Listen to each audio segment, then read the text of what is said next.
cosmic soldier. Give me space and I'm in a good place.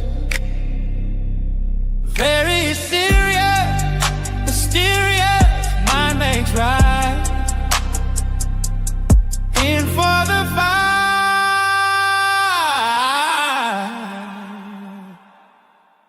Starlight out on.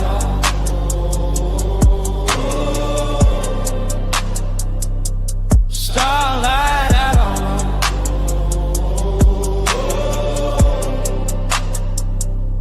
Starlight out on. Cosmic soldier. Give me space and I'm in a good place. Very serious, mysterious, mind makes right. In for the fight.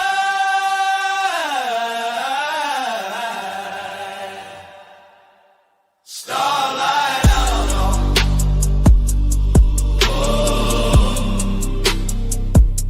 Starlight out on.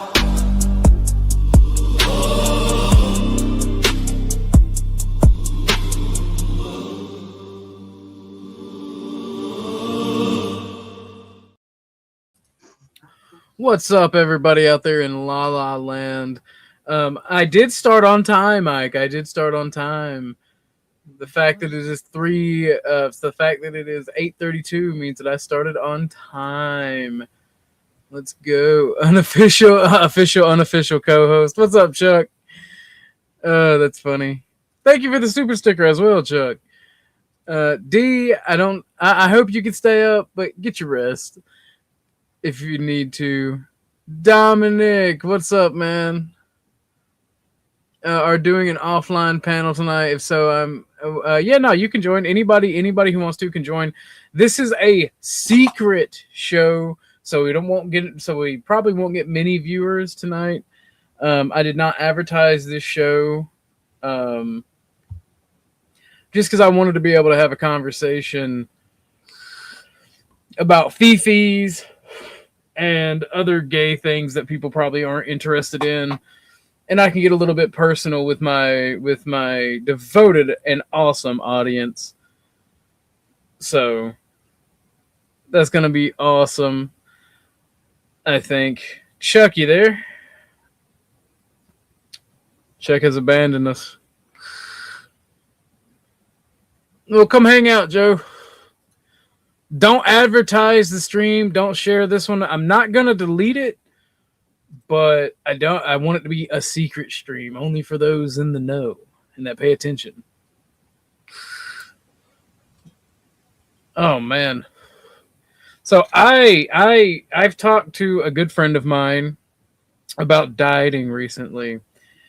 And one of the things that we talked about was cutting off sugar, right? And I have had one soda in the past 4 days. And like I feel great, but I am having a bunch of headaches from that. So that's weird as hell. Kind of crazy. I'm assuming Chuck will be back. There's Chuck right there. And it sucks. The headaches suck, but I feel great. I've also been working out a lot until like my arms are like, please stop, you're hurting us. And I'm like, no, more. So, hey, Chuck, how are you doing today, buddy? Thank you for doing okay. Sorry, I had to take the dog out. Fair enough. Tucker's all tuckered out. Yeah, portions help too. Besides sugar, portions. Well, the portions have never been an issue for me, right? But when you say sugar, check everything you buy. Look under the carbohydrate area in the list of sugars. Yeah, everything you buy, bread, milk, it don't matter. I'm on my second bag of Chips Ahoy, big bags. The second one is the chewy ones. That's crazy. But not like fucking It's crazy. The amount of sugar and shit is just wild. It is, especially between just loaves of bread. The amount of sugar is crazy. See, I got to look for all that shit because the old lady's diabetic. Yeah. Well, I mean, and that's another fucky thing, right? If somebody's diabetic or if somebody's trying to lose weight or somebody just wants to avoid sugars, artificial sweeteners and even natural sweeteners are not very good for you either. Nope. Sugar. I think the studies say that sugar is more addictive than cocaine. Like it's the most addictive drug and one of the most detrimental to you. Like it breaks down your teeth, fucks up your organs.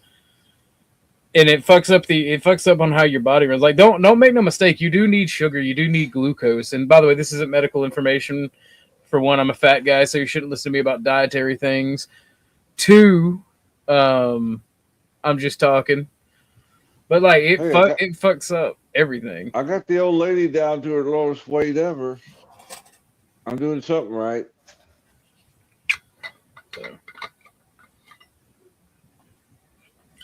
Well, I like I said, I feel great because I slept most of the day because I was feeling sick after last night's stream. You guys literally made me sick with all that arguing, Chuck. That was crazy. You think? Oh, it was fucking crazy.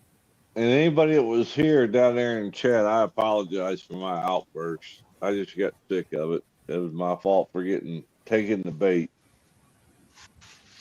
Fair enough.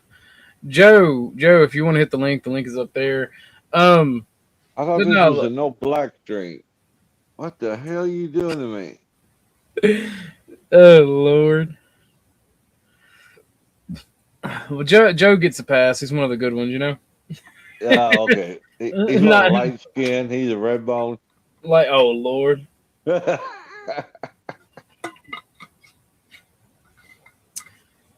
But I'm also trying to be positive with this one as well. You got to. That's another reason I'm not advertising it. I don't want a bunch of arguing tonight, even if I don't make $1, which thanks to Chuck, we made 5. Let's fucking go. Thank you, Chuck. You're welcome. But I think that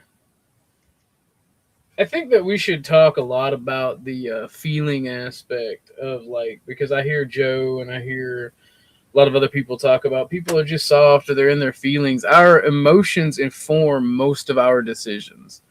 Is that a good or bad thing? Yes and no, right? If you're an emotional wreck and have no control or self-regulation over your emotions, it's an absolute bad thing. But if you are not necessarily stoic, because I think that stoicism in its entirety is something that a lot is just impossible to be 100% in control all the time and not have bad thoughts. Maybe I'm just misreading what stoic is, but our emotions do lead us to ways of thinking. It leads us to doing things of outcomes. Sounds gay with extra steps.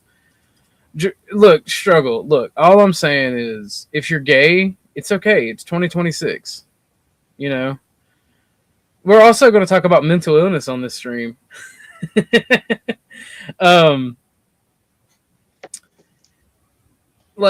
It informs our decision making. So I think the best possible outcome is for people who do have a control over their reactions, right? Just because you have an emotional feeling or emotional reaction to something doesn't mean that that's a bad thing. You throw logic out the window. Yeah. Because you're emotional. Doesn't mean that. Yeah. It mean now hold on. Snowman Yankee 777 Orthodox guy whispered me at Subway that he did not wipe his butt after he went. Born to shit, forced to wipe. Am I right, brothers? But no, I think that it's completely possible to have a logical conversation where someone is being emotional. And I think a lot of the people that call out emotions are they themselves in their emotions. I agree. Because obfuscating someone's point and saying that they're being emotional does not. Is this an Orthodox guy coming out stream? I mean, brother, I've always been out and proud about who I am. All right, if you think I'm gay, you can think that, but your mom knows different. Oh.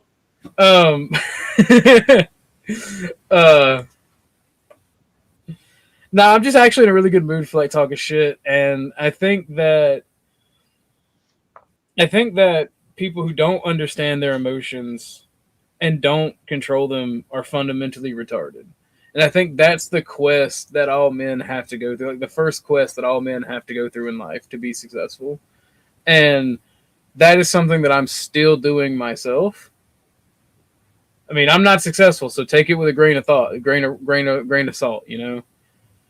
But I know that when I have two dads jokes on you, oh, that's crazy. That's crazy. But getting one man in chat, I just punched the shit out of my mic. But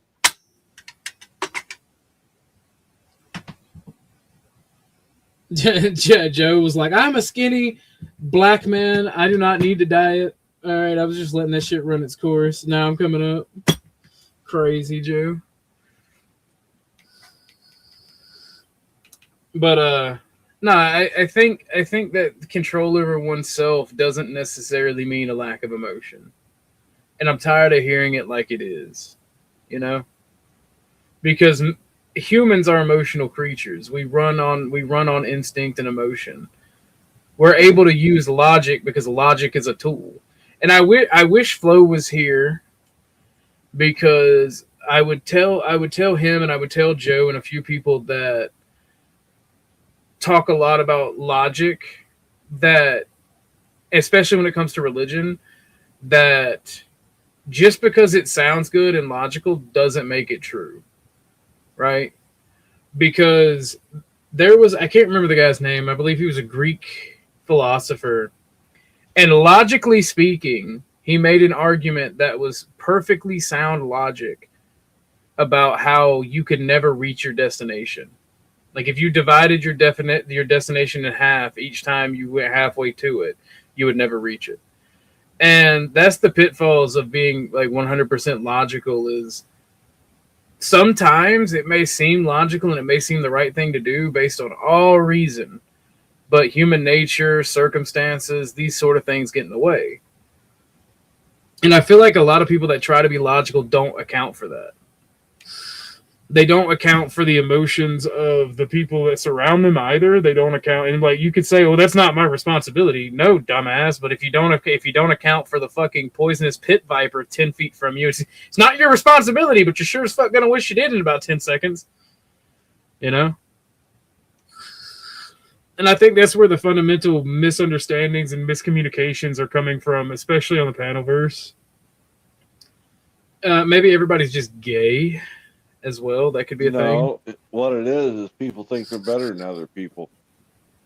Well, absolutely. Absolutely.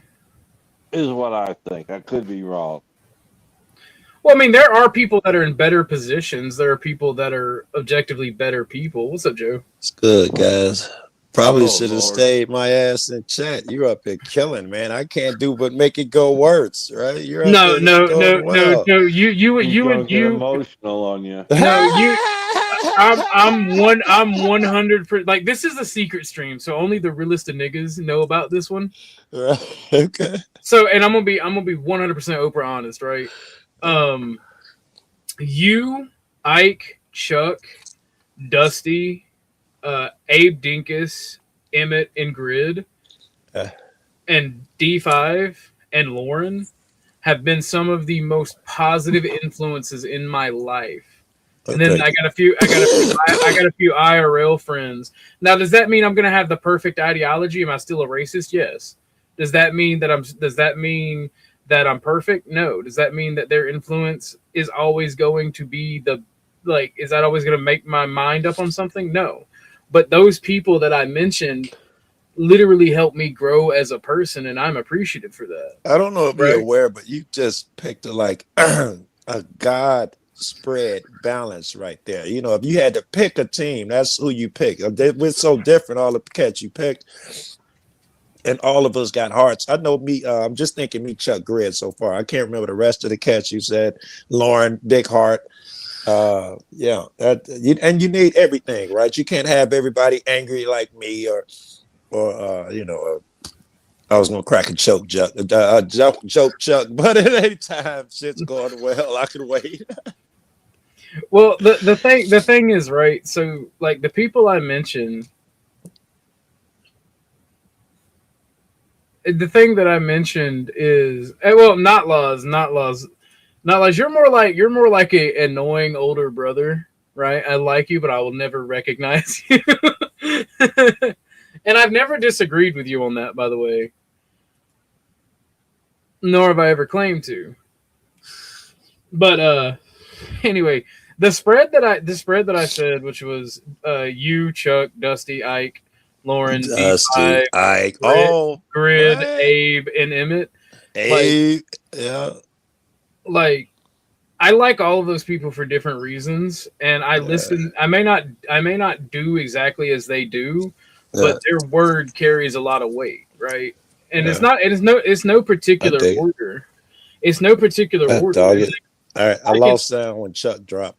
I'll be right back. Just come on up. Like, I think I like my communication with my internet peoples. And I got to kick Joe from the studio because he's going to come up on a new avatar. But I like all of those people for different reasons. Like, me and Lauren, for instance, one of the things we always argue about is my belief in race, right? So there's somebody right there that I've argued with, but is still my friend on a fundamental thing, right? We would be working on the show months ago, and I'd say something, and she'd be like, "Don't say that." Why can I not say that, right? And she like, particular, I say that to say that she's influenced me to be better communicative with people of different racial backgrounds, right? Yeah. Doesn't mean that I lose my beliefs. Yeah. It just means that I've gotten better through her influence of communicating with people. Like Joe, you're an anarchist leftist, and I'm a fascist authoritarian, right? Yeah. So I don't hate you. I just don't disagree. I just don't agree with you. But there are things where me and you have common ground about citizenry, right? And your influence has helped me to be able to talk to people who are of a different ideology more so. And I'm noticing that a lot. What's up, Hornet? If you want to come on panel, you can, because we're talking about growth and development, I guess. And only the realest of niggas know about the stream because it is the secret stream.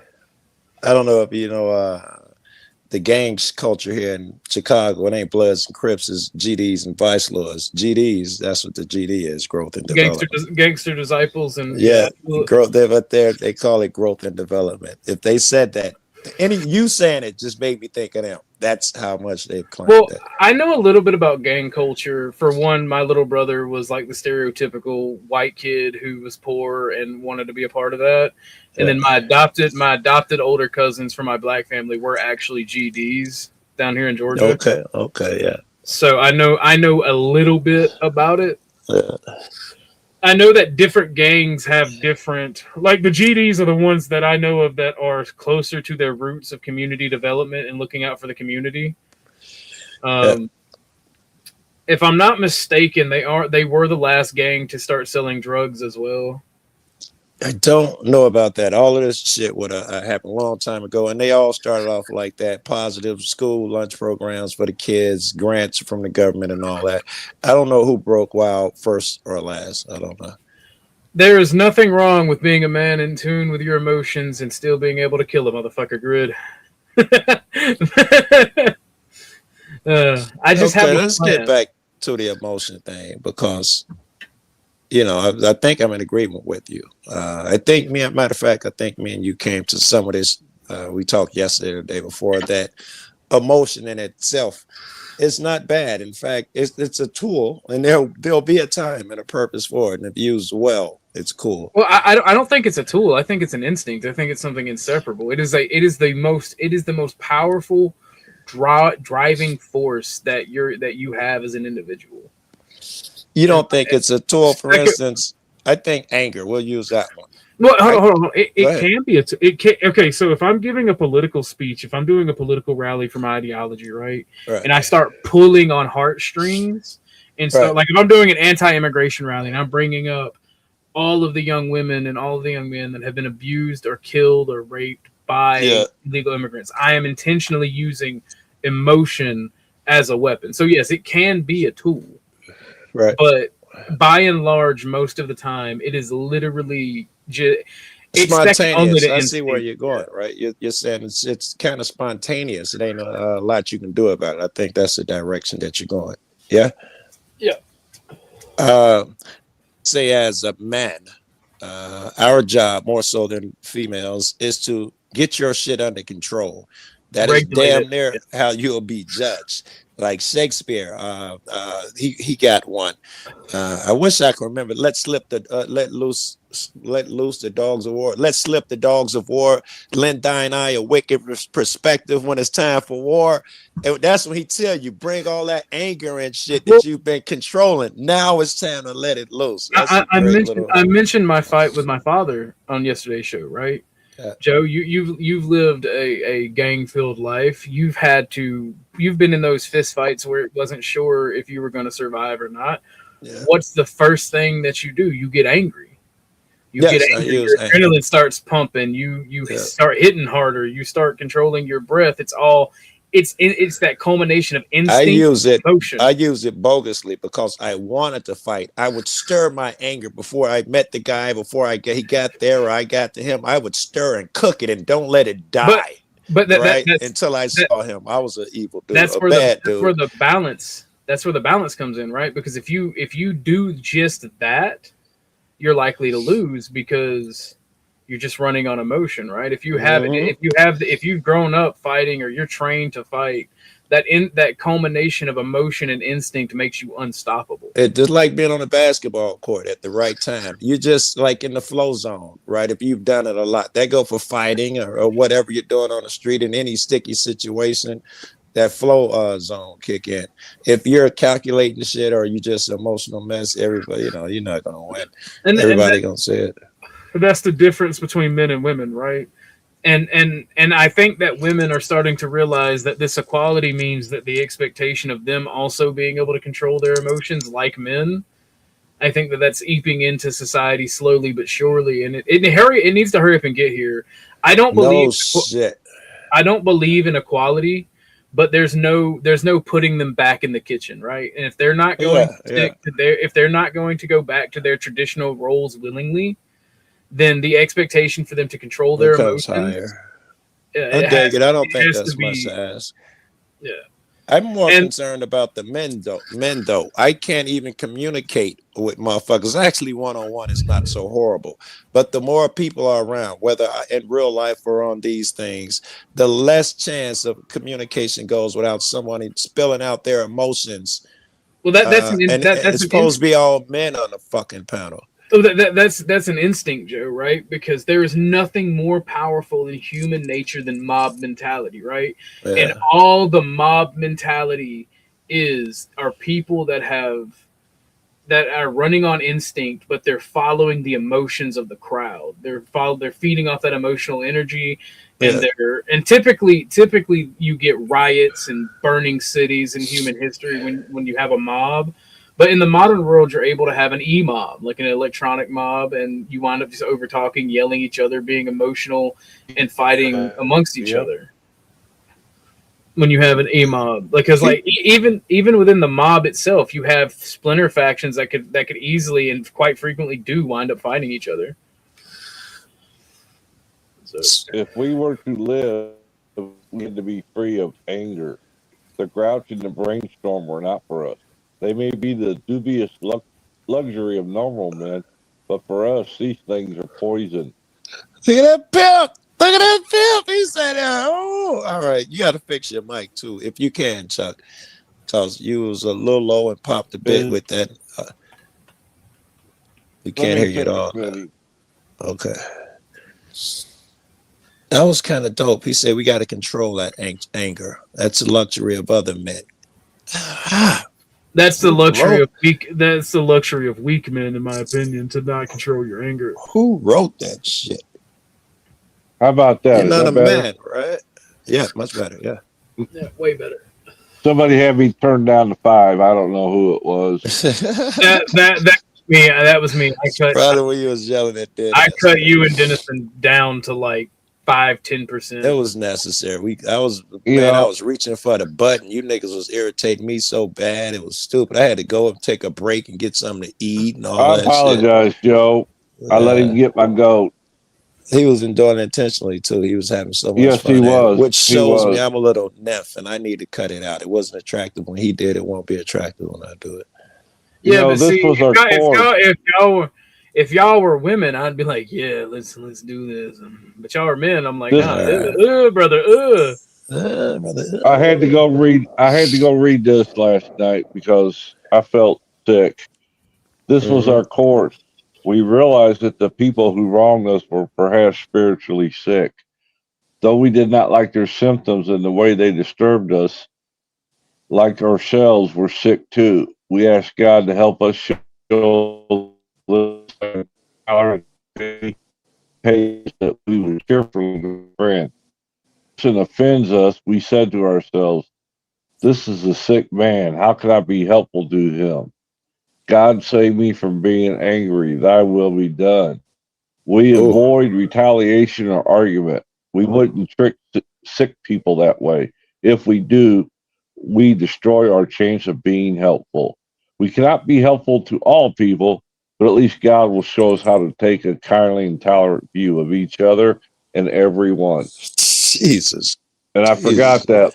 I forgot that last night. I had to read that about 10 times because I Yeah. let my anger get the best of me. Yeah. And I I was let the thinking about that. jackass out. I was thinking about that too, Chuck. And I noticed I listened to you long enough to know that uh, a lot of it I was wrong. I thought you was just calling dude names willy nilly. Like you're stupid. I don't know what names you called him. No, Uh, I call him well, the not F stupid. word. No, not He that one. There was called me another one. stupid. There was one ignorant, whatever you call. You're just whatever you called him. And then when I Right, listened a little more, you explained why you thought he was that way. And I was thinking to correct. myself today that if you just phrase it differently and say like he does, you pick on so and so, you're just a bully or you're whatever. Right. Then use your logic. Now suddenly it's not so offensive. But you would just cut to say you're just a bully, and don't give a reason behind it, and just look like now you just name calling and shit. So I was Yeah. thinking about that if it can ease your path a little bit. As why he's being gay. Ask yourself, not ask him. This is gonna make him mad or whoever matter, but as why. Well, why do you? What is this act? What is this activities doing that making you say that? And say that, and then you can talk all night, and no one could, say nothing against you. Yeah, And I'm get ashamed of the way I acted last night. I'm going to be honest with you. I'm ashamed. that's a good thing, though. Dennison won't be ashamed. He will say it was all tactful. Well, that's But on him, but I uh, can do my part. You know, I can be the better person, which I wasn't. I let him bait me and pull me in, and I fell for it. I'm but human. Chuck, just the acknowledgement part, right? That means you're doing better than 9 out of 10 people. Most motherfuckers don't get to where you are right now. Yeah. Well, if I don't, Joe, I'm going to pick that damn bottle back up, and I don't want that. I don't want that sub bitch back in my life. Ain't nothing scarier to an ex-drug addict than an alcoholic, because I think I am free from that shit. And then, motherfucker, you remind me, all alcoholics are very aware that that shit's dangerous and blah blah. I Alcoholics don't, are Dominic. I don't. It's weird. I don't believe in the emotional IQ or emotional quotient. I may could be convinced, but the way you define it, I mean, it may very well be a thing if it's tangible. I think so. I'm trying to be more about that shit because all I do is try to like kill ego, kill emotion, blah blah blah. But I don't know. I don't, you know, I got to remember it's a time and place I for it. don't The think objective is I not got to kill another. it. I got another one for you. Wait. I don't think we Okay. should. I don't think we should kill our egos. I think they're a fundamental part of ourselves. What we shouldn't do is allow our ego to run wild and have an inflated sense of self. I think I'm that it's not sure when ego is okay. Ego, you really cross the line once it becomes your ego. That's when your message is secondary. well, If your ego is showing. your ego in the way that I think when I think ego is um the way I think when I think about ego is your ego is the totality of yourself as an individual, right? No, that doesn't do it. I need more. I don't do it. Okay, well for me, As a definition for ego, I don't understand with just that. The totality of yourself equals ego, right, Joe? I can't say yes. I don't really understand yet. Ego to me is when you arrogant. You're putting yourself first. That's ego. The I'll crush the guy. oh That's ego. Emmett, nothing happened. I the got a massive the headache and started playing video games in the background and forgot to leave the panel. the Nothing first happened. thing apparent was that this world and its people were often quite wrong. To conclude that others were wrong was as far as most of us ever get. Right. The usual outcome was that people continued to wrong us and we stayed sore. Sometimes it was remorse and then we restored ourselves. But the more we fought and tried to have our own way, the worse things got. As in war, the victor only seemed to win.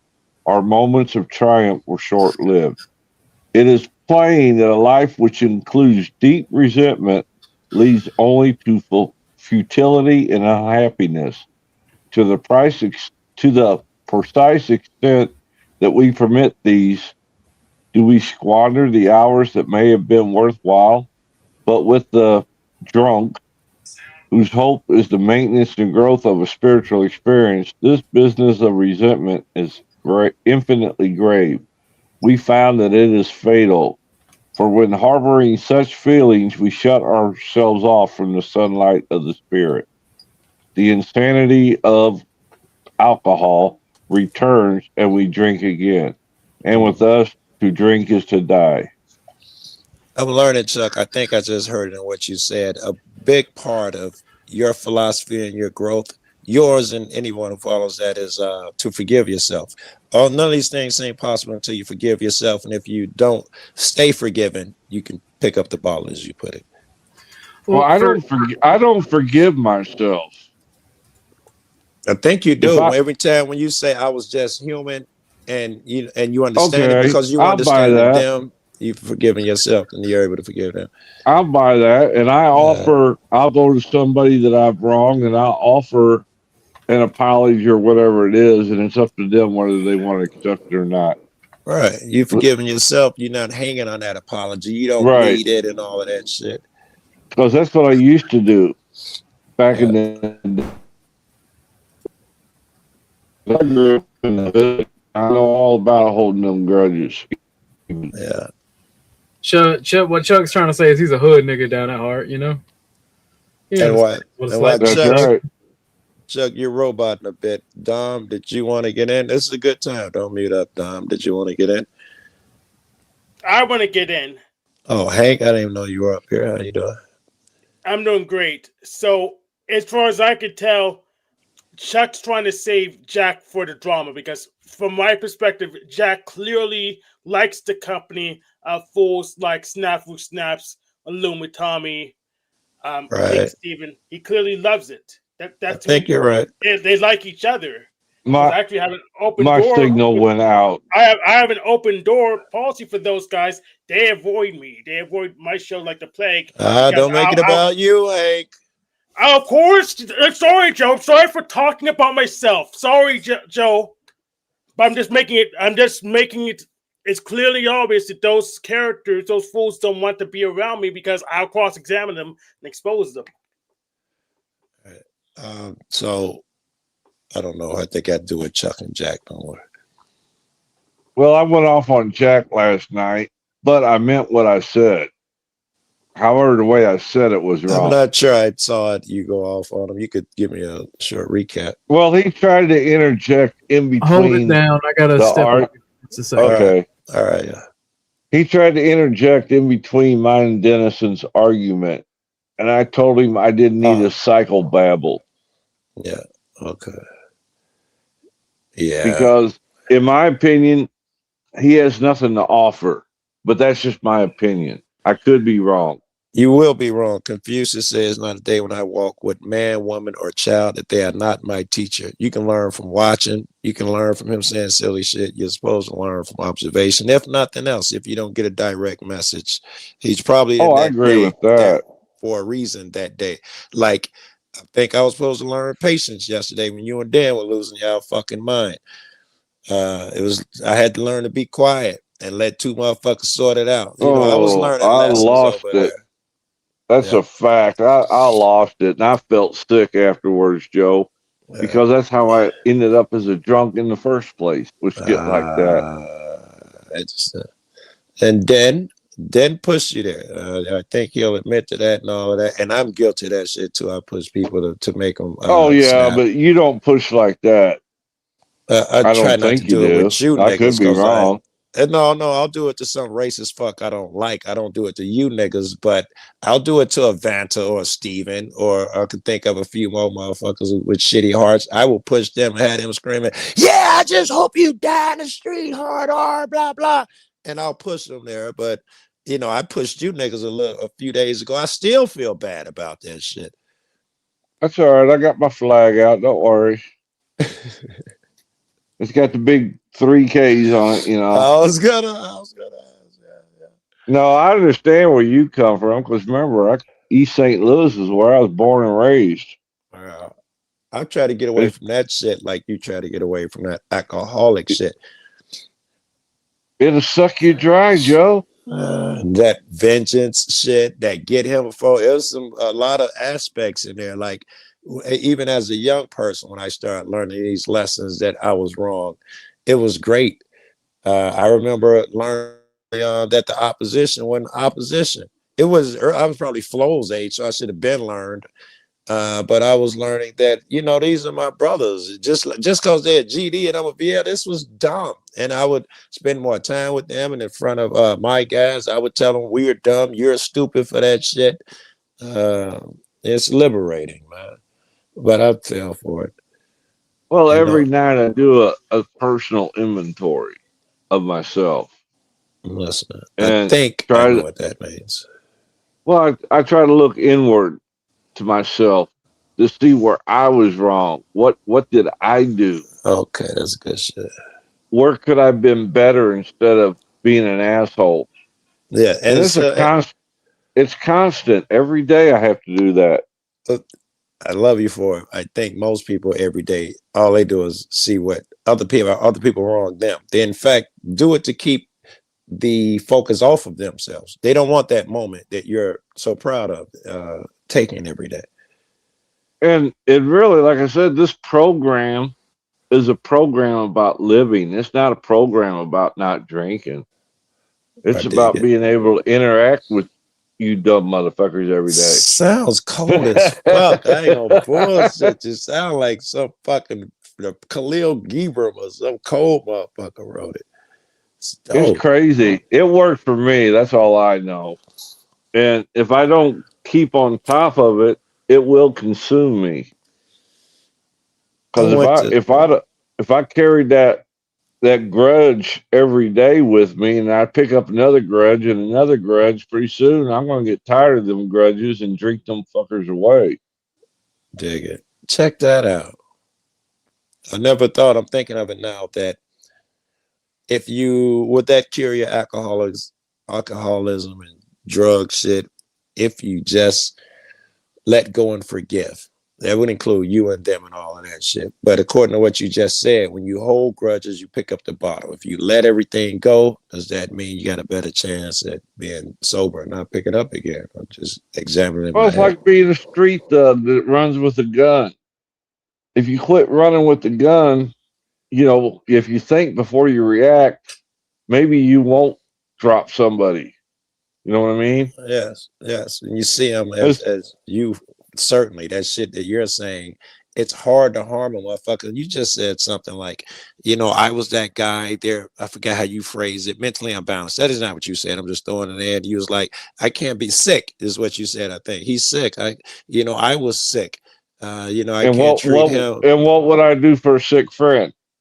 Would I kick right. him? Ooh, yeah. I'm saying And I something similar. Motherfucker, let me interrupt a little bit. When I see people, Flo would be good at this. When a lot of people do this shit. When someone says something stupid, you get angry. And I got a lot of buddies who do that, and I try to calm them down. And that's how I tell them, but Joey said something stupid.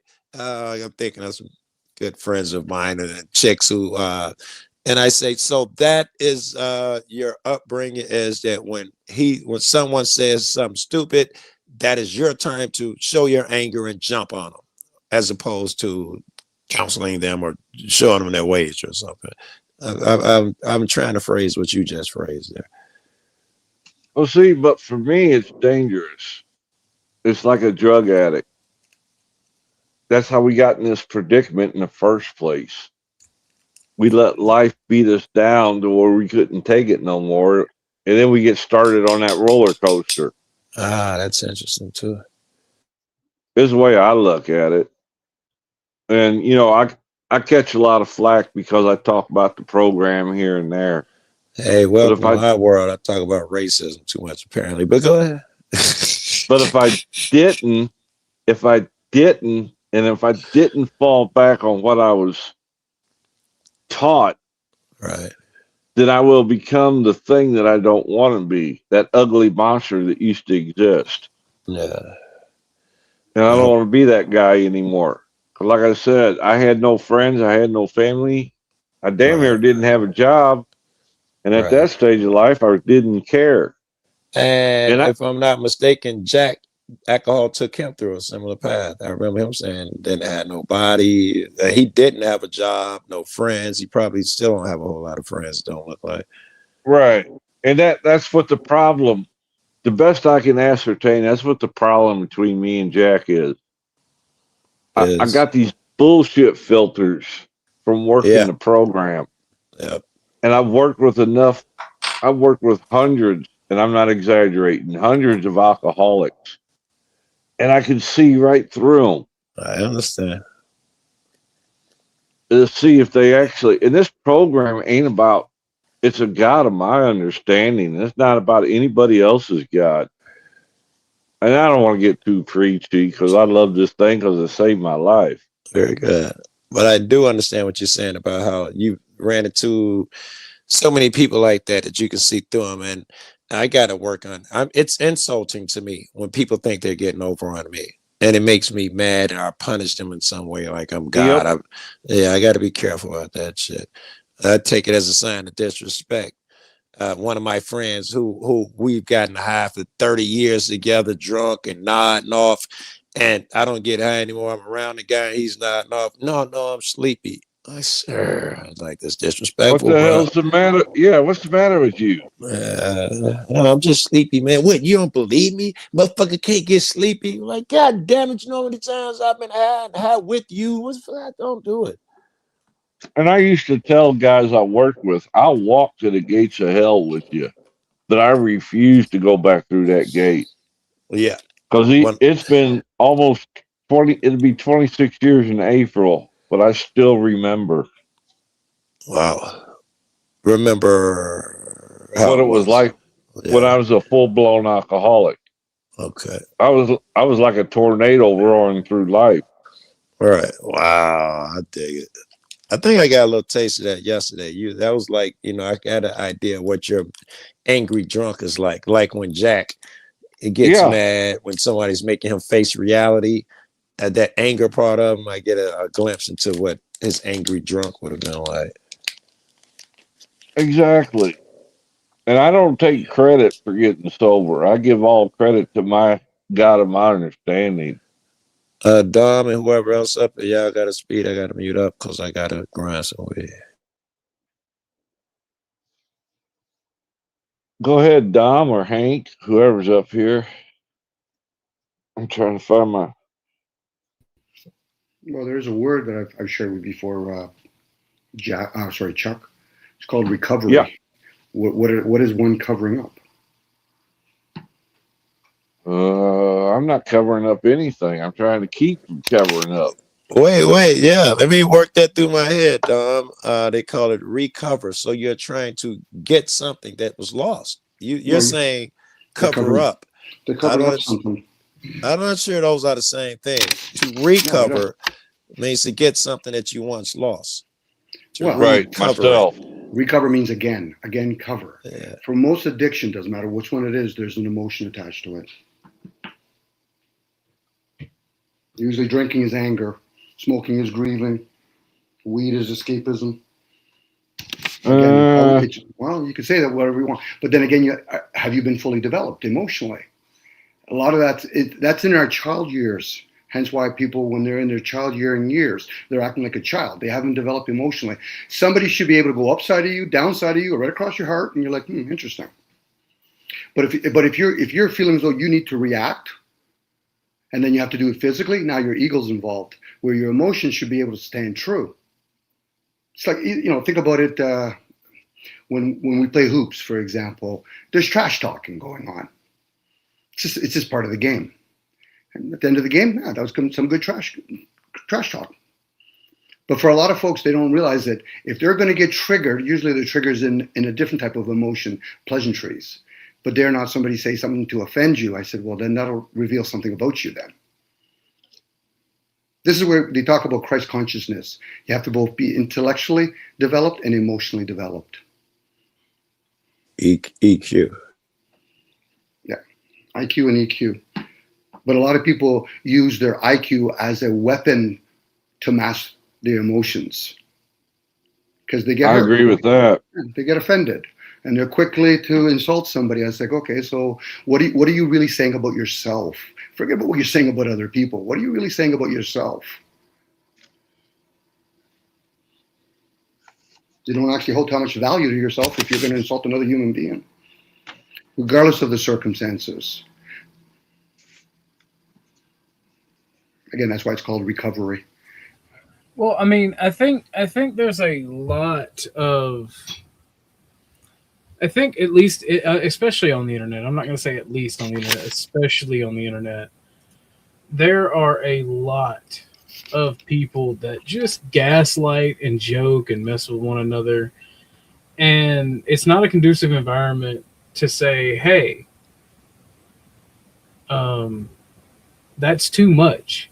Because when you do that, then they call you a bitch, a fag. And it's like, nah, bro, knowing your limits is part of regulating your emotions. Well, calling people names, it reveals them. It's kind of like having those people that do professional slap competition. It's my turn. Tell me when you're done, because then it'll be your turn. But unfortunately, for a lot of people, they're clever. So when they start using words like bitch, the N-word and all that, they're not emotionally developed. Well, see, that's the thing. I got to avoid the four horsemen. Terror, bewilderment. I'm trying to think of the other two.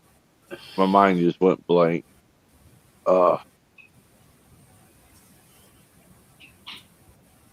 Shh, it's a secret stream. Ames a shh. Yeah, they're using those words because they work on most people because most people don't think too hard. Just react. Oh, I think too hard. But you're saying it there. Listen to the words that come out of your mouth. You think too much. Where's the feeling part? My feeling comes from the heart. Sure. I believe feeling comes from the heart. I believe the thinking part comes from the brain. Yeah, and the heart can be wicked. You can actually have an overemphasis on desires. So at that point, have you actually done some gatekeeping? Have you tested the heart? That's why I try to practice these program I got every night. I run through what I'm supposed to do to see what I did. Terror, bewilderment, frustration, and despair. The four horsemen.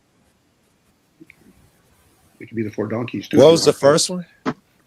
Terror, bewilderment, terror. Terror. Like you're afraid. Like you're afraid.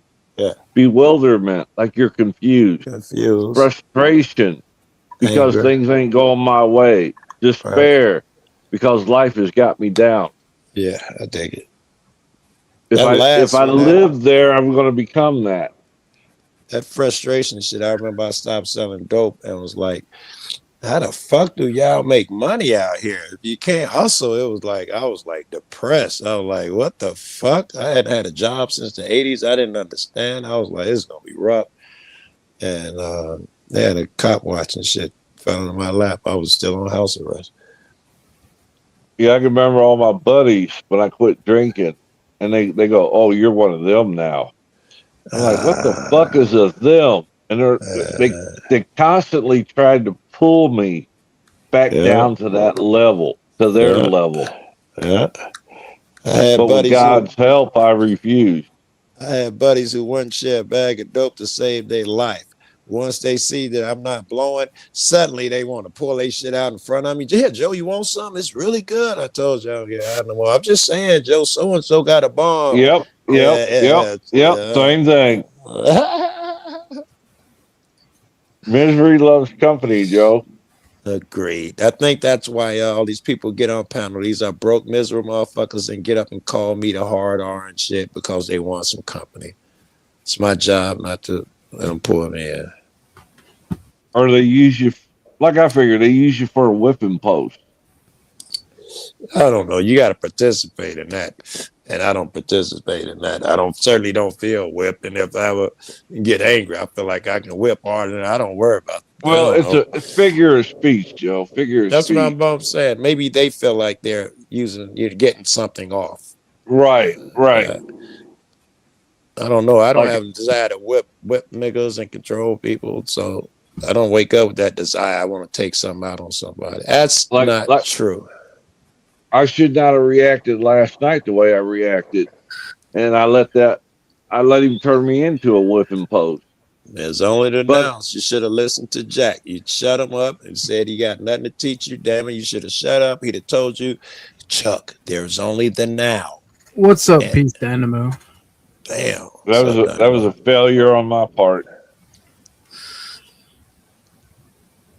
There's only the now. Yeah, but there's a time and place for everything. Somebody can't come up, and let's be real. Jack and Chuck don't get along. Jack was just here to get on board with. I'm glad you spoke on that, OG, because yes, Jack saw opening when motherfuckers opening for Chuck and he took it. However, still listening to him. That little shit he said about that mirror shit, he was trying to go somewhere about you really talking to other people. He was trying to go somewhere. And I saw that too, that of course he's going to try and pile in on Chuck, but it's part of life. It is what it is. Jack just goes in circles all the time. That's why I didn't bother to actually debate him on There's No Secret thing because he didn't study even 5 minutes his own argument. So he was just going to do his same old script. I see your point. It'd have been like just the conversations y'all had a million times because he's going to follow the same script. Yes. So it's no reason to waste my time if he's not going to take it seriously. Yeah, I don't know if he could take it seriously. It's in his ability and capacity to change and do a different thing. I don't even know if that's a thing of his yet. I haven't seen that attribute. Yeah, I haven't seen it recently. Period. It looks like he's pushed everywhere he goes. He's not steering the ship. I used to call it, we had a saying in the program, we called it two-stepping. We admitted we had a problem, and then we got a little taste of this God concept, and we took it too far. Yes. We didn't do the work in between to get there. We went from one extreme to the other. I call that in YouTube world, you're 15,000. When you get 15,000 subscribers, you lose your mind. You think you're that guy. Everybody tells you you're that guy. And that's when your ego take over and you're not doing the work no more. It's all ego. I've seen that when people get monetized. Their whole show changes because they got monetized. Yeah. And it's like, this ain't even the same guy I used to help Yep. to get the monetization. Or And then popular. get, You don't I have to feel get personally monetized. If attacked. you can get popular, you can fall victim to that too. I feel personally attacked now, Chuck. I have stayed no, in I, the game. I was with Gen X Jeff when he had 50, 75 people. Yeah. And I fought to get him subscribers the best way I could. You know, I bought the memberships and all that good stuff. Yeah. And then he got monetized, and then he totally forgot. Yeah. I I was was there a with him douche. early. Yeah, I was a Booted douchebag my all of a ass. sudden. He didn't tell me what I did. He just booted me. That's He because you didn't black, tell. He Joe. still ain't told me. Yo, it's crazy. Yes, Gen X Jeff got mad at me because I said autism was socially constructed, and he knows I have an autism diagnosis, but he didn't like that I disagreed with him and his chatbot, so he I banned thought that me was secretly. I thought that was great, Hank. When the few times that he did allow Hank over there, and I was there with Hank, this would have been a while ago. But when he throw up one of them excuses, Hank could say, "Well, I'm not like that. I don't do that." That was I thought how because he always said, "Yeah, I don't know, because y'all don't have it, so y'all just wrong." It was nice to have a motherfucker up there with autism with an opinion. Yeah, so it doesn't make sense that blame all his negative attributes on autism because everyone else with the same diagnosis don't act the same way. I'm assuming Ahimsa is. Oh no! Well, thank you for the raid. I didn't get notified because I only pay attention to the vertical chat. Thank you for the raid, Mr. Jack. This is no longer a secret stream, I guess. Damn it! Damn it! Damn it! Who Blew told? your cover. But Ahimsa, I guess she meant to say people don't change when they get money, power, influence. They become more of who they really are, and I I think would that agree is. with I that. think that is absolutely true. Yeah. You know. I think that. Go ahead, Chuck, whoever that was. No. Go ahead, Joe. I was gonna say I think that goes along with my little philosophy of you gotta stress the system to test the system. The same applies to us. If you, as soon as you think you got it under control, a little stress test, temptation and shit is necessary. Right. As much as my guy's an asshole for trying to get me to do drugs, I needed that. And I had another guy, I didn't say this part. This nigga brought me over duffel bag. It's full of shit and it was already pre-done and everything. And I don't know, I was goofy. I was like, I'll consider it. And then he was calling me, and I was trying to get some sleep. I just got back in from out of town. I've been gone and up for a long time. And he called me so many times when I woke up, I was like, nigga, come get this shit. And I ain't gonna deal with your motherfucking ass, all that. And then I lose sound. I'm the only one talking. No, you didn't lose sound. Okay. Unless you can't hear us now. No, I can hear you now. But that was temptation like a motherfucker. That was my hustle. That's how I made my living all these years. It was already pre-packaged. I knew it was good shit. And he knew I could pop it, or you don't get a nigga duffel bag full of it unless you know his reputation. That was the devil, yo. Blow me. It was the easy way out. People follow the path of least resistance. I don't know you if I take What that made bag. you quit, Joe? If I'm being honest, it wasn't fun anymore. And I had been like, I was the mid guy for the little neighborhood around here. I get all the shit in and I sample it because most niggas who's doing what I do, you can't get high. Most of them niggas weren't getting high. None of them really. And I'm always trustworthy. Anyway, I get the samples in, and every day I'll check somebody's shit out, and I tell the community of dealers what to get. So we was getting a lot of that shit, and I was getting a lot of that shit, and it was starting not to get fun, and I tried to quit.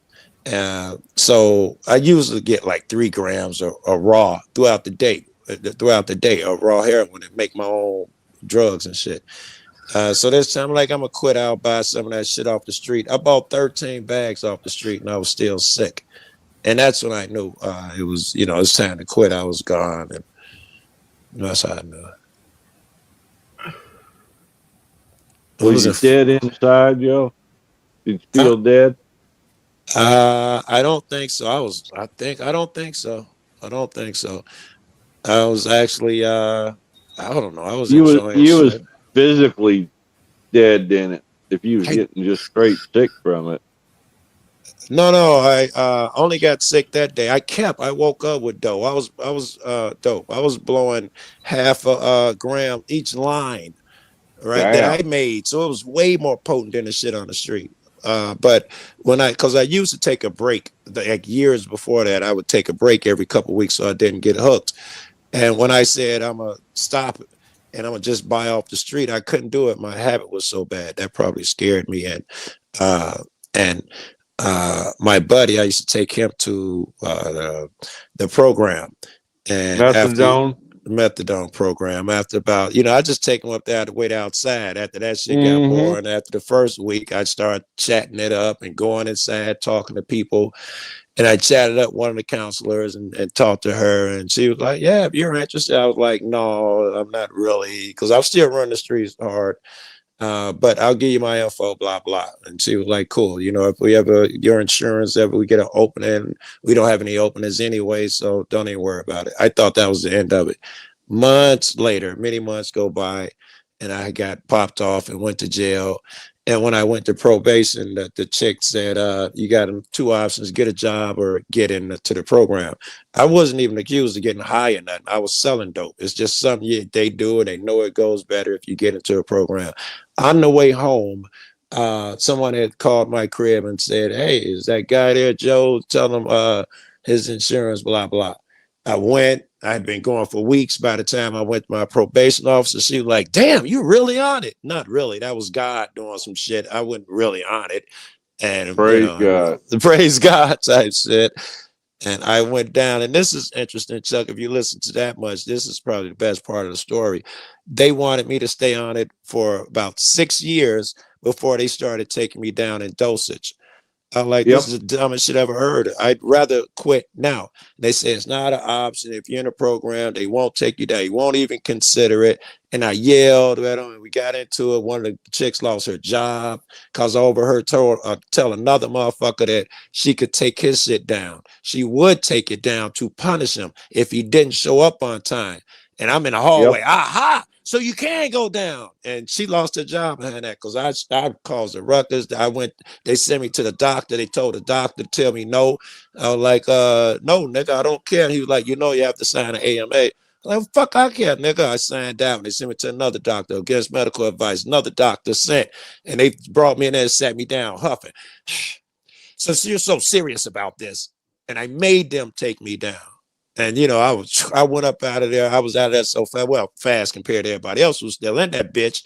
And this is how they're really shitty. I smoke cigars, so I'm always, and there's a corner store. I'm always on the corner store smoking a black or something around the corner from them as I kill time. And every one of them would come down, the counselors individually, and tell me, "Oh, I'm so proud of you. You're doing so well." And motherfucker, you fought me. You didn't want me to go down. You're Yep. telling Yep. everybody else to go down. This is evil. I got an Every, argument with them at the methadone clinic when I was working with a fella. I'm like, this is bullshit. All you're doing is substitution. yes, I agree. This motherfucker get that shit, he'd be higher than a fucking kite. I'm like, Ooh, I yes, was pissed. I'm like, yeah. the court gave me this guy, and I'm supposed to help him, and y'all are keeping him fucked up. Oh, that's brutal. They shouldn't put that burden on you, man. Really. Well, I volunteered. No, We no, had no, no, no, no, no, no, volunteers. no, no. I mean, the place should not give you a nigga who they not going to allow to get off of dope. That's like giving you an alcoholic. They ain't stopped drinking. Here you go, truck. At least give me somebody I got a shot to work with, man. He's still on drugs. You're the supplier.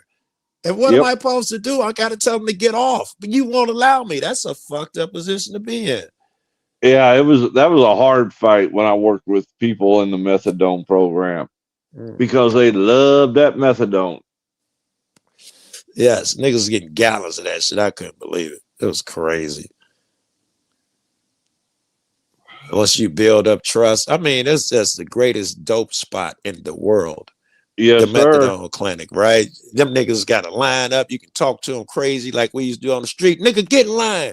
If you ain't here by so and so time, that's how they talk to them and shit, Joe, and all of that But shit. you could stand outside when they came out and flash them money, and they'd sell you their methadone. I did that when I was hustling. Like if I was going out of town, I wanted to take a break. I'd go outside. Well, I knew I was a street nigga. I ain't got to flash money. But the methadone clinic was right next to where you buy the pills at. So I would go down there, I'd buy my pills. I'd get it was a little bodega type store next to it. It had little 25-cent Kool-Aid juice thingies with the content with aluminum foil on the top. You snatch that off, drink your shit, and they pour the methadone in there. You give them the bread, and you save it for when you want it and shit. We did that shit. God, I remember them days. Shit. I'll be like, God got me out of there. I'm not smart enough. That's why. And when I quit, before I even quit, I was checking out like meetings, and then some of it was AA. The first one I went to, it was in a heart of the ghetto. It was not smart, and everybody just yelled and talked over. It was disorderly, and I was like, this sucks. I'm not gonna even consider doing meetings. And I told a friend. And he was like, no, nigga, the fuck is you doing down there Loretto basement? No, nigga. This dude was an ex-addict. He went every day and had his own meeting on Sunday. And that scared me to no when. Because I thought when I got off, I would want to get high every day. I was so scared hanging with that dude. But he took me to other meetings. And I met guys who I knew who had cleaned up years before me and were now speaking. And I mean, gangbangers and niggas I admired. It was great. And then I don't know if I by then I think I went on the AAs. I was examining shit on my own after that. And I know I went to another AA or two. And it was the absolute, it was so great. I don't know what was said afterwards, but they stood me up at the meeting. I thought I didn't do nothing special, and everybody had been passing around a book once and put their phone numbers and this and that, and where their companies are and all of that shit. And they was like, "This book costs this amount of money. We giving you this for free." I gotta still have it here in the house. I was so impressed with them guys, bro. So fucking impressed. That's how we did it, Joe. That's how we did it. And when I got out, I never went back to any of them, and I never craved or anything either. Though. Go ahead. Well, I'm just thankful you were able to get off the shit. Yes, I say God, it ain't me. It ain't me. It ain't like I'm smart, and motherfuckers be crediting me. If somebody gonna do it, I knew it was gonna be you, Joe. I take no credit. I'm not that smart. There's a club down in East St. Louis. If you ever roll through there, ask about Charlie T. He was a big old black fella. He was 6'8", 6'7", something like that. He was a big guy. Yeah. Woo! He was inspirational as hell. The hell he went through to get clean. Very good. Tell me about it. And every year we threw at Thanksgiving and Christmas, we always put functions on for anybody, street people, alcoholics, addicts, it didn't matter. And we put on a big feast, let them come in and eat. Yeah, I had them chips too, right? Don't y'all have chips? Chips. Yeah, I want to win chips so bad. And every year, Charlie T at the end would break out in a song, "Lean on Me." I'd have been broke. I know that broke y'all, Joe. Broke y'all. Yeah, that man. Oh, he get right to the soul with you, and he didn't pull no punches. Well, listen, you got a lot of that going on. That's the reason a lot of us admire you, Chuck. All of your gruff shit shows, but we can all see your heart. Certainly, all the people who love you. Well, it's a journey. It's not the destination; it's the journey. It's a journey. I like Jack more and more every day. There's only the now that'll solve all your problems. You'll never be like, yeah, I shouldn't have did this, shouldn't have did that. Remember the now. Here is your opportunity. He called me a bitch. What do I do? Here is the now. Last time I checked, when he called you a bitch, you said "blow me" as he was throwing you off panel. If I remember right. I think Hell, so. Hank might have been there that day. I was You there. got If y'all are blow, and he hit the button. if y'all are enjoying Right. if y'all are enjoying the conversation, please consider tipping the host. I'm just letting it happen because I feel like this is good for the panelverse. If any of you hopped off of yesterday. drugs in the last 15 minutes or alcohol because of what you heard up here, donate.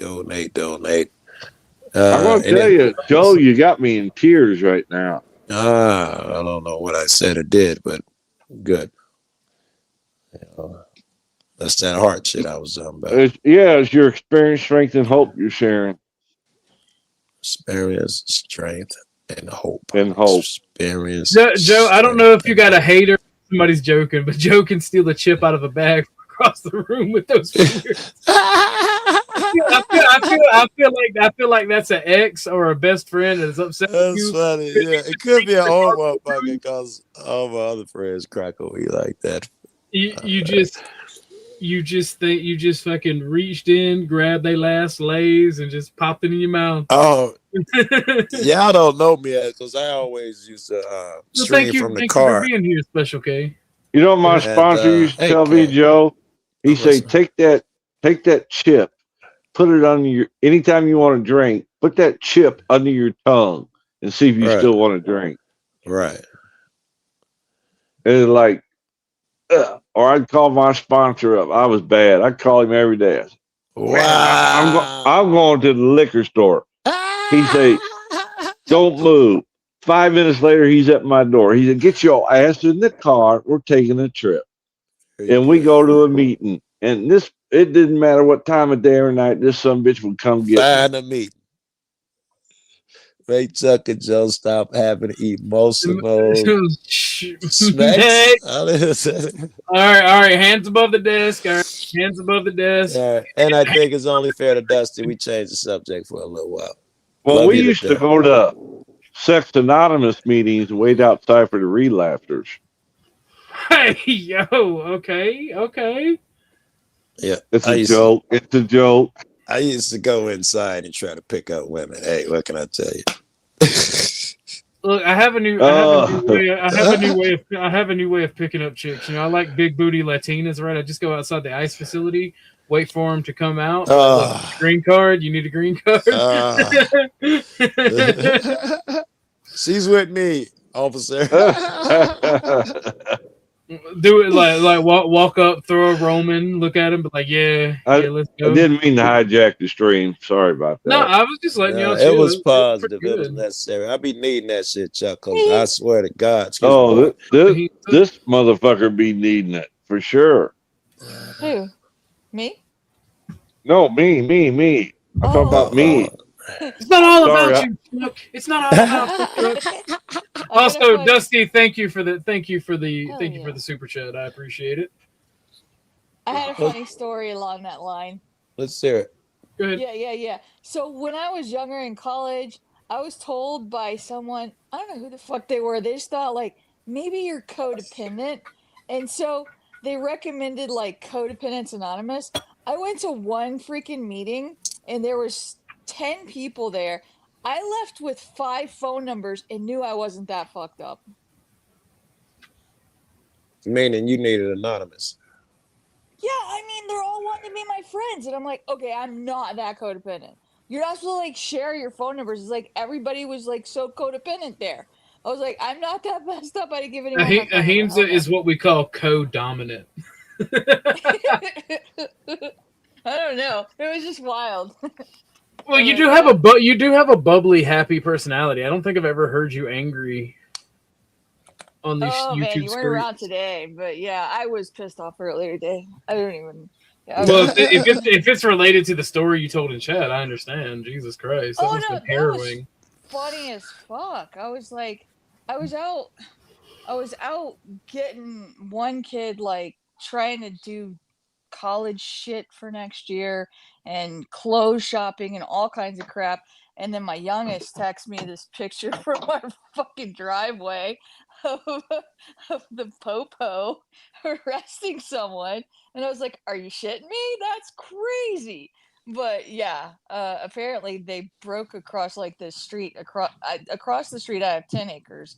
And so I live on a farm, and apparently they broke in the back of the 10 acres, and a cop chased them all across that.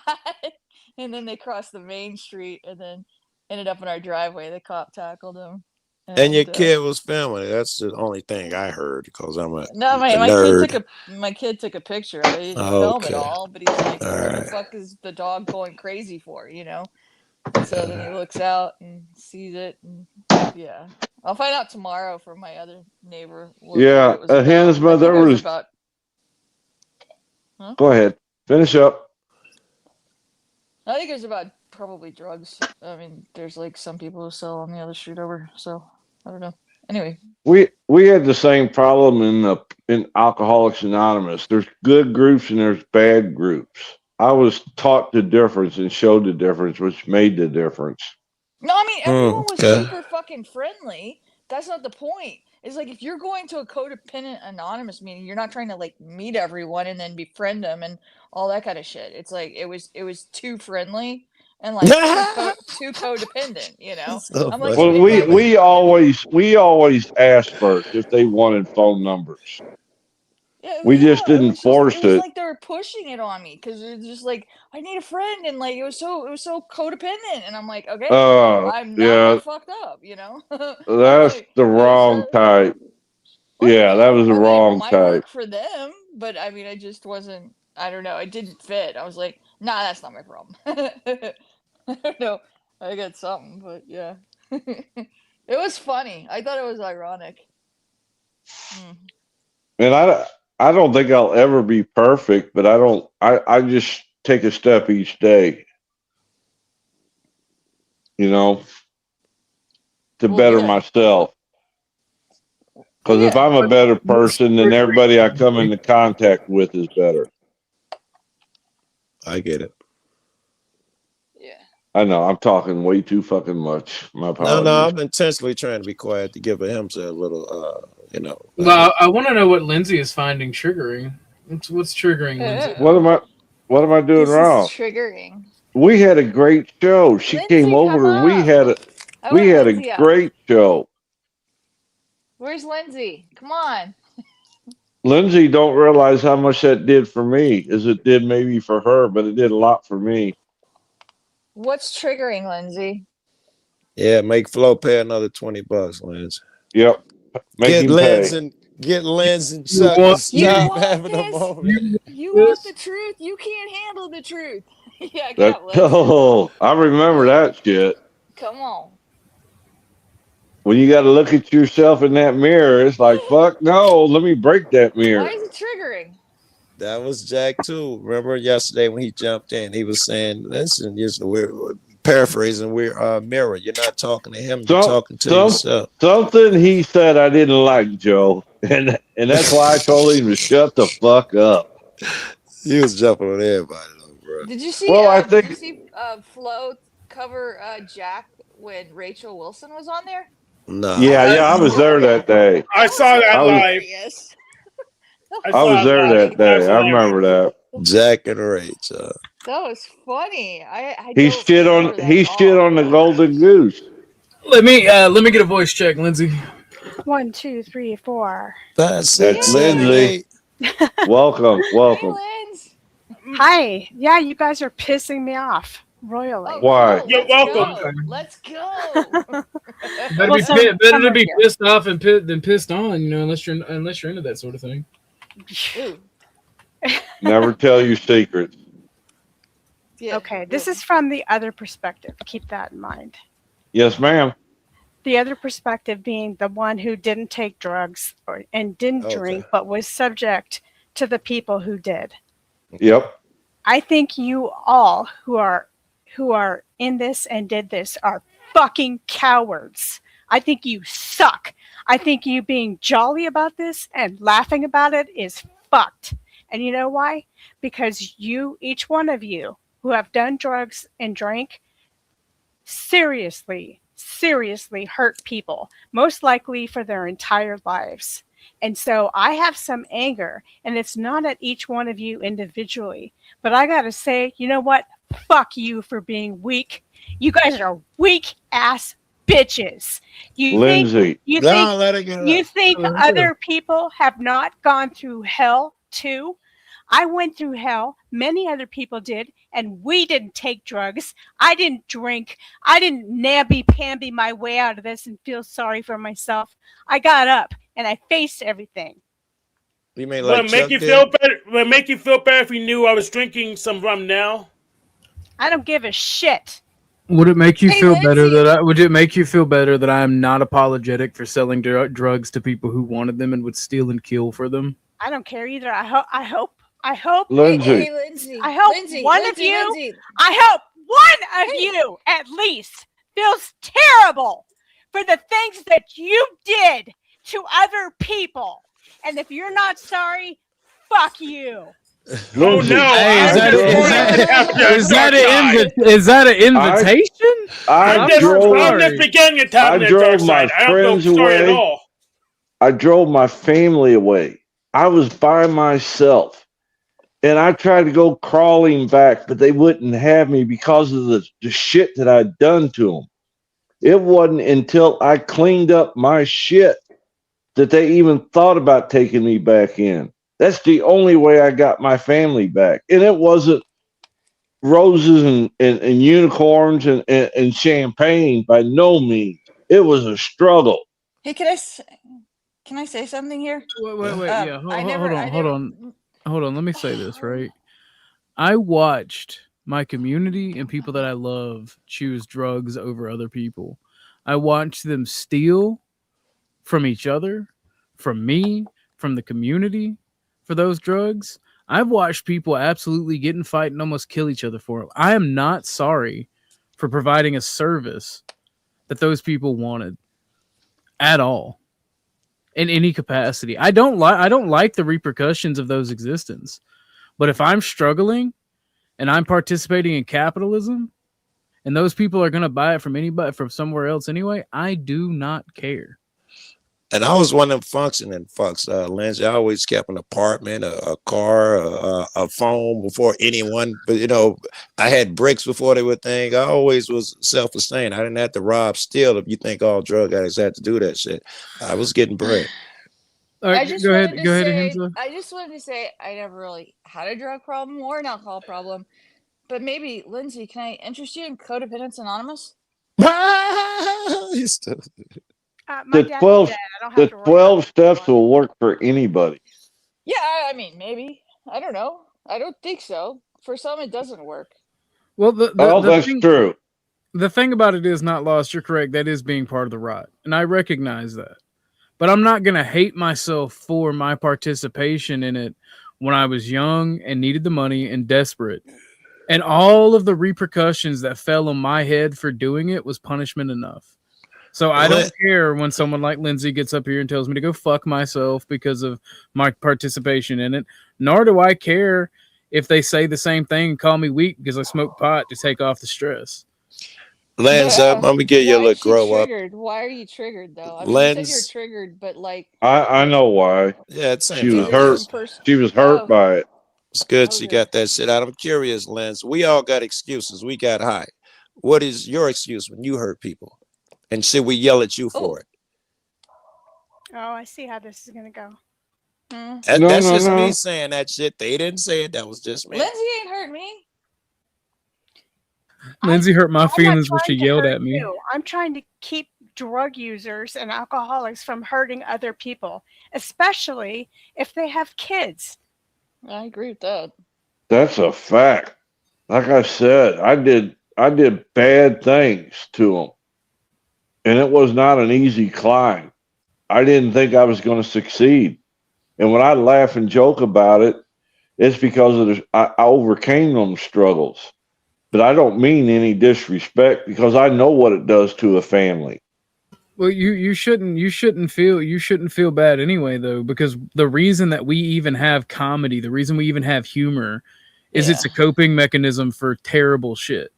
The Right. funniest shit you will ever hear is gallows humor and mocking horrible things. You gotta laugh to keep from crying. I don't need heroin. No, you Humor, fucking humor don't. rocks. Nobody needs heroin, but it's profitable as fuck. Well, I disagree with that, but No, it's a good living. I gotta go. It's not a profitable I thing. DoorDash. So Okay. if anybody wants to, Come back up, yell anytime. I understand. I I understand get where completely she's where coming you're from. coming from. I will mail you to the floor, Joe, if you would like. Hey, well, Do it it, should have do it, been do me. Hey, Why I got a here? hammer. It should have been me. I will You nail want the fuck out of you, dude. That You was want to yelling. borrow my hammer? Now That's use it. your Just outside get me voice, horny, Lindsay. last shit. That sounds like Oh, it's fucking not coming no. out like you want Bum it to. bum chicka bum bum. All right, I that's got all a it is, hammer. ball. You can She can borrow. I got a sledgehammer, 2-pound Since sledgehammer. Lindsay's gonna be nailing people, I'm gonna go back to dealing tomorrow. Lindsay, Lindsay, You next time sick fucker. next time you yell at people, use your outside voice so we can hear you. She left. You're being sarcastic. She left. She had No, DoorDash. but no. In all seriousness, I get her opinion, right? Me too. And Me too. It's something I used to carry for myself until I realized my part in that, and a lot of the bad shit that I've gone through in life is probably karma for the shit that I caused. Yep. I didn't give a solid fuck if this fucking dope whore could feed her kids as long as she had my money. Yep. I didn't give a fuck. And and here's the thing: I'm one of the only drug dealers that didn't accept blowjobs in return for fucking money, in return for fucking drugs. You mean I wanted you money? You lied to me. What? Wait, we don't want to know about this part. That's Chuck. crazy, Chuck. Like that's the thing though. That's the thing. I only cared about the money because it was purely about survival. It wasn't about I'm trying to profit off of people's misery. It's literally I'm miserable, I'm poor. This is what I need to do to survive. I don't know how much different it is than what everybody else goes through. I mean, there's a lot of people who are poor and miserable, but they don't do that. No. I'm talking about just selling dope, and even using dope. I don't know. It seems like normal. A lot of what you would call normal motherfuckers who own a business or whatever. Oh, nowadays, yeah. Yeah, we would sure go through fucked the this up, Joe. same shit. They'll do just the same shit that the motherfucker who's selling dope. Yet I know motherfucking dope motherfuckers of all kinds, and they're no different in my opinion than any other businessman. If they're doing bad shit, they're a bad person, right? And if they're doing good shit, they probably got a business on the side. When people run off with their money, they don't feel like they got to shoot them. They be like, "Yeah, Joe, it's a lesson. It was worth it to learn." They're that type of guy. I just went and got my shit. I just went and got my shit. Joe, you know the one thing that I remember most Is it about after being you chewed out by Lindsay? is the story you told about the book. Is the one thing that comes to the forefront of my mind every time I hear you talk. I'm glad you remember that shit, Joe. About that book. Yeah. And when you touched your buddy. And he was mad evil. You touched your buddy? Yeah. That's gross. I don't want to be part of this anymore. I gotta go bye. You gotta yell first. You gotta yell at us. You gotta tell us to fuck you. I'm so fuck you. Of the fucking gay talk every fucking time I'm on panel with Chuck. It's gay this, gay that. Marte, let me kick you up the ass or whatever. I'm so fucking over it. Bye. That's it, baby. That's it. Go. I don't know how she got gay out of that, but that's okay. That's great. That guy, when he got tell the story, Joe. That guy, I just want to add a part. I don't know if I told you this part, but that guy, when he got out of jail, we were close. We only stayed, we lived very close to each other. We're friends, whatever. But this dude is, I don't know, high ranking. I told you can Google him, gang chief, blah, blah, blah, head of my gang, all that bullshit. Yeah. And when he got out of prison. I'd say about to say jail, but it's prison. He was like, man, I was telling all my friends about you. I was joking with him. I'm like, fuck is you rapping about them, about me for and all that? And he was like, man, because, you know, I'm done being a bad guy. I will be a better guy. And, woo. And I could, the mood changed, right? This is not him. I could have horrible stories to tell about him. And he was like, yeah, but, you know, I'm done with that. All that shit's behind me.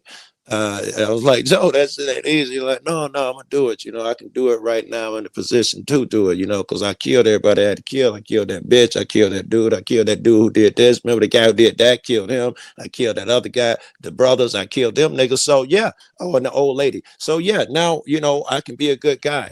That shit was never gonna work. It was very attractive. You should come do it again anytime. Sorry, Joe. He just said I was just effing around. Thanks for letting me scream at you. That was great. That was Who? Hensma? She was like a fearsome lioness. All right, it was hot. It was kind of weak. It was weak. It was weak, but she did better than Lindsay. No, Lindsay. I felt Lindsay's went right through the heart. Yeah, I think you heard the story, but you might as well hear it since you're sitting there chatting. Well, she called you gayness, and that is a big problem. We need it shouldn't be left. Knock it off, Hank. It shouldn't be left as that. You should know what me and Chuck are talking about. The same guy, bad guy. I don't think there's no way I can rush the story and tell it quickly. But the same bad guy I was talking about, me and him are friends. I was selling weed, and I did heroin. He sold heroin and did weed. So he picked me up every morning from my chick's crib, and we'd hustle a day together. And, you know, he dropped me off. I must didn't have a car then. But I was telling him about this book I read, Divine Revelations of Hell. And it touched me like, oh, there we go. There's Rob Tony Helms. Touched my heart. Like, I don't know, The Prophet or the Bible or some other books. It's just incredible. And I told him about the book. It was about a lady who Jesus visited 7 days in a row, and he took her to hell. 7 nights in a row, I should say, and he took her to hell. And he showed her things and told her things and told her to write about it. And I told him the book was incredible. And anyway, I hopped in his car. I forgot. I threw the book under his seat, and we're driving back here to the west side from my girlfriend's crib. And I remember, I was telling you about. I reached under there, and I grabbed the book. And I put it on. He started screaming, what the fuck is that? I didn't tell him first. I was like, what the fuck is that? Then I told him, it's the book I was telling you about. Check it out. Get that away. Get it away. What the fuck are you doing to me? And I moved the book. He's like, what the fuck is that? And I yelled up, it's that book I was telling you about. But that, I've never seen that before. And this is, again, that 4th tier gang chief so-and-so dude. And that book had him screaming like an 8-year-old. Like he was being on fire, yo. Like he was being on fire. Divine Revelations of Hell. You should look it up and read it. It's really nice. But Lindsay, if you're still here, there's ways to get through this. It's the same way we got through it. We're joking about it now, but it was pure hell, wasn't it, Joe? Trying to get here? Yeah. Yeah, I could tell you, you know, about the trying to clean up shit. That was hell. Reconciling shit. I can remember nights, you know, the first night I stopped selling crack. Some chick was out there with her baby in the rain, and that's the shit Lindsay's talking about. And I like, you know, get your dumb ass out of here. And she's pregnant. And another guy who's hustling, run up, fuck that, I served that bitch. I'm like, oh, this crack shit's horrible. That's the first time I gave it up. I gave it back 3 times because, you know, the people, it did so much to people. And, you know, I had a problem with that. And the shit you do, right? Because I had to hurt a lot of people, right? You know, niggas gonna try, you know, to test you as part of the game. And the way I come up is you just can't be tested. This is gangbanger shit. It's in jail. It's the same way. It's streets. It's the same way. Your life will end. It's over with. You can't walk the streets and shit if you get punked and everybody wants to try. I don't know. It's weird gang. The worst aspect of it for me, because like I mentioned, I would go and get my shit. I didn't care if it was a single mother or a gang of dudes, right? I would go and get my fucking money, or I would take your shit of equal value. Done that. Like the worst thing about it is like going into a house, somebody owes you money, and you take the fucking TV, the kids playing on the fucking Xbox on, they're crying, they're whining. Well, sorry, I got to get mines. Did that. We tied up the family and started doing the shit, and this idiot walk in. That was fucked up. But yeah, I've been there. It's not a good lifestyle, and it does fuck with you if you're a decent human being. It weighs heavy. It weighs heavy on your heart because when you think and you reflect on the bad things that you've done, especially when when karma comes to get its fucking due. Like, I mean, when you got a daughter that looks you in the face and says, "You didn't come to the basketball game. You was with that girl, wasn't you?" That shit hits home. Hits home hard. Right. You know? So I mean, it sucks, and I get Lindsay's rage and anger. Oh, I do too, 100%. Like, But I'm not it's really not all mad. roses. That's what I was saying.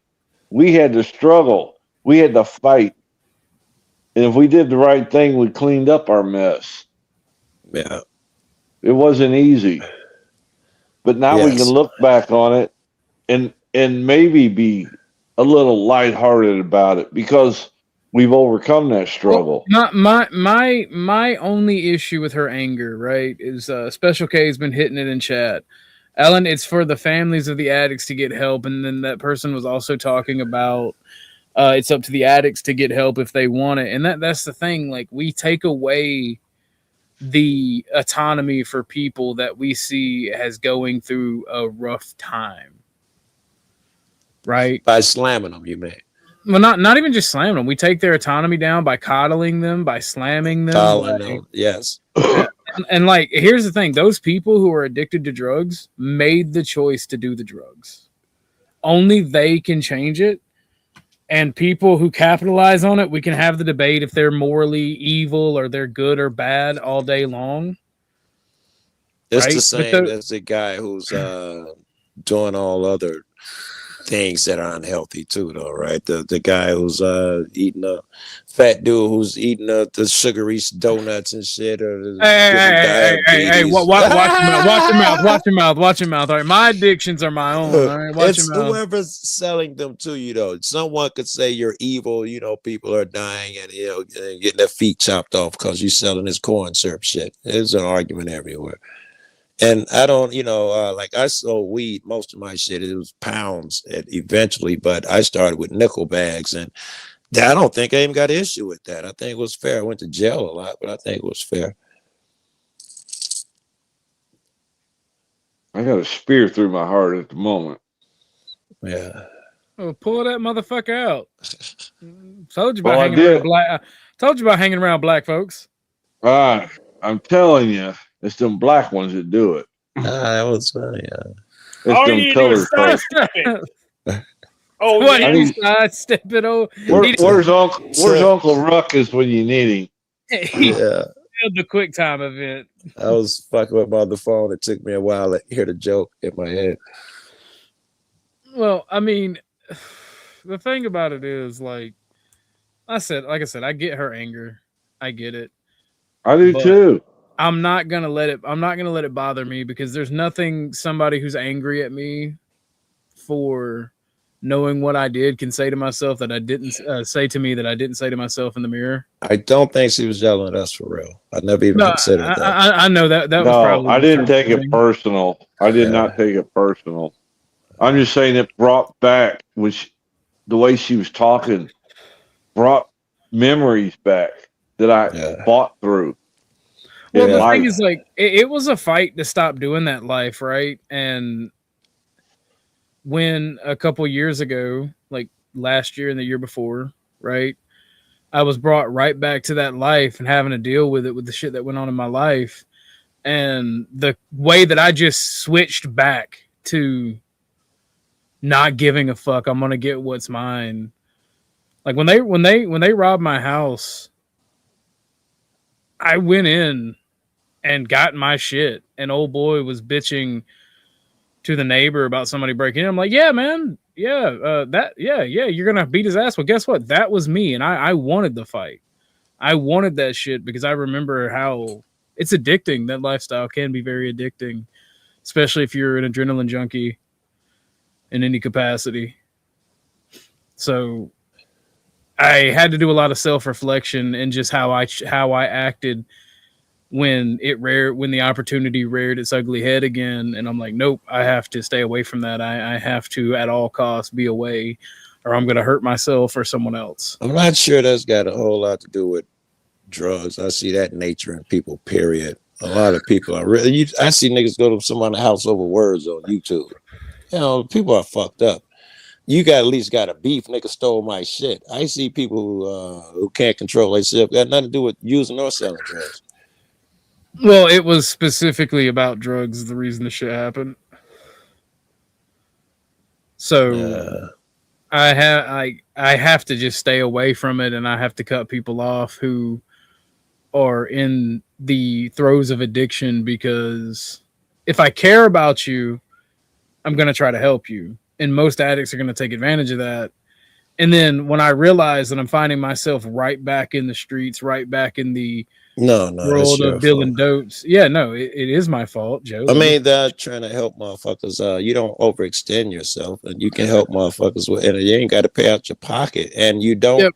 When people show themselves, you put them in positions that hurt you. You know, there's ways to mitigate that shit so you don't end up in the same space. I get that, and I'm doing them. That's what I'm talking about, right? Because I find myself overextending, trying to help people that I care about, and then shit like your house gets broken into, and they take your shit, and then it's like, I'm not a bitch.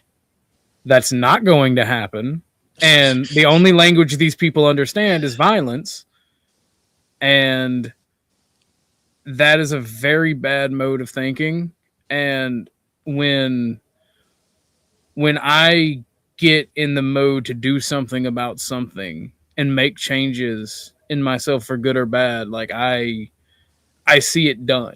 Like whenever I see an opportunity, I take it. Like Chuck and I was talking about the situation with my living situation of finding a job, right?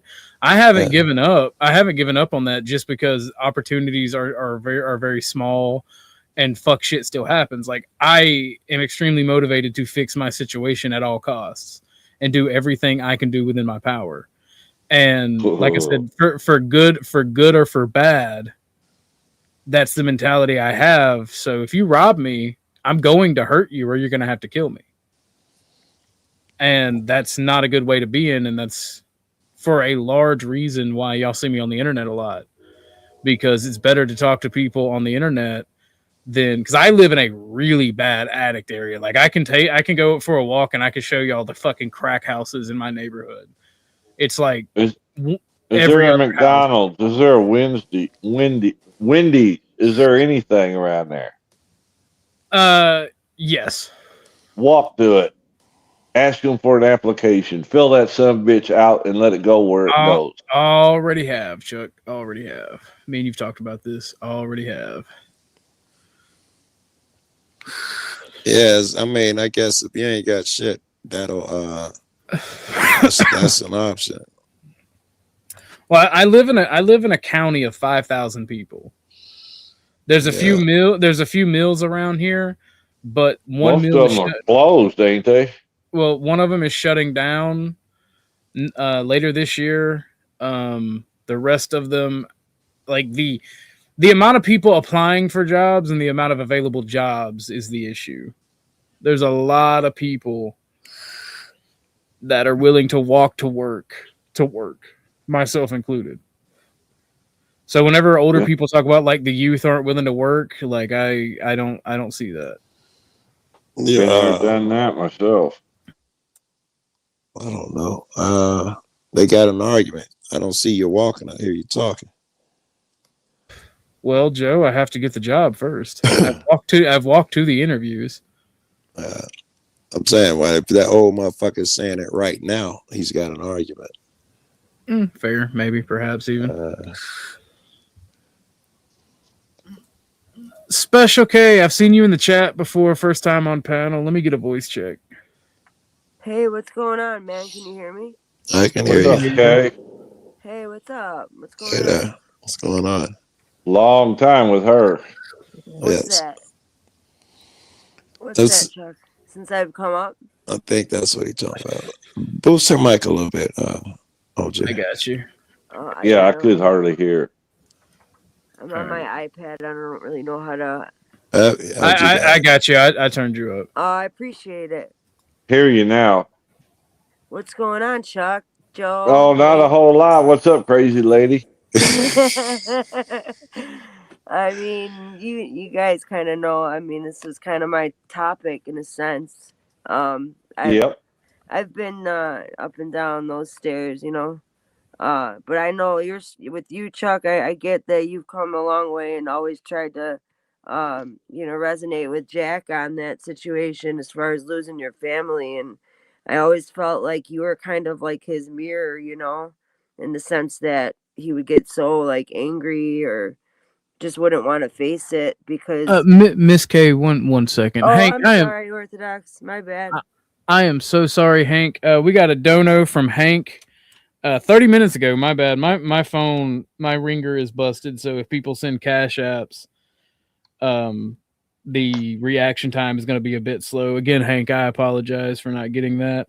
Hank says tip. I appreciate it, Hank. Miss K, I'm sorry for interrupting, It's but money solid. talks. You have the Yeah, floor, just a darling. tip. Just the tip. Miss K's been fighting this a long time. I know that. Yeah, no, hey, Orthodox, I appreciate you having me, brother. And I mean, you know, as far as I joined that Ko-Fi thing, the coffee tip, and my Cash App card just expired. I gotta get a new one, and otherwise I'd put a few Don't bucks worry in there. about it. Don't worry about it. No, I Just mean, leave a like. I did that already, Chuck. But I mean, you know, I Well, feel thank bad you. because I know how it is. You know what I'm saying? And I don't know. I don't like, you know, I feel like you having me up and just in the chat. I appreciate it. I you know, I see you and I've got gratitude for you. So thanks for having me. But you know, as far as you talking, as far as like, you know, the just slanging the stuff, it's like I feel in my sense like they're gonna get it from someone else if it weren't from you. You know what I mean? Anyways, like that's how and I live in Chicago, and I mean Joe knows out here it's like you see someone at least back in the day out on the west side you'd see people like trying to like go to the spot where the Fetty was at, and it's like, oh yeah, you know, it's like that's where people have been dying and people are running to that spot. I mean, it's wild, you know. Then you got 9-year-olds like, you know, doing security on the blocks. It's like really, I don't know if it's still that bad, but back in the day, like when Cabrini Green was still out there, it was hardcore. But now it's like hard to see anyone, you know, get through as far as like with the not the Suboxone, the Narcan, because I think a lot of it is just fentanyl, you know, and you can't, like, I don't think that shit works with that. So it's like, I mean, I'm blessed that I got out of it while I did, because even with the clinics and Suboxone, I was in the programs for a while, you know what I mean? And I get it on all sides as far as you trying to feed your family. I remember you talking about it before, that where you lived at, and I'm not sure, is it like in a small town of Indiana, or I don't want to dox. I'm in a small town in Georgia, so fentanyl. I was in East St. Louis. No, we didn't really get Can y'all hear affected me? by the. Yeah, we can hear you, Joe. Can you hear us? All right. I can hear you. We didn't get affected by crack, but meth and fentanyl is been apocalyptic here. You ain't ever picked up a crack whore? Oh my goodness! I have. I mean, meth whores are objectively better because of the lack of teeth, but I digress. Oh, crack does the same thing. No, but and no, I've never picked up a meth whore. That is just a joke. I don't. I picked up a crack whore. I did. I'll admit it. I picked up a crack whore. Yeah, ran into one randomly at a service station in a crappy part of Oh, town. that's where I met mine at.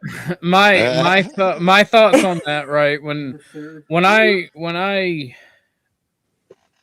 I first got into selling, I was running a flop house, letting people crash and stay, and Like a trap? selling them dope. Is that like a trap house? Something. No, I wouldn't call it a trap house exactly. We got them in But Chicago. I was renting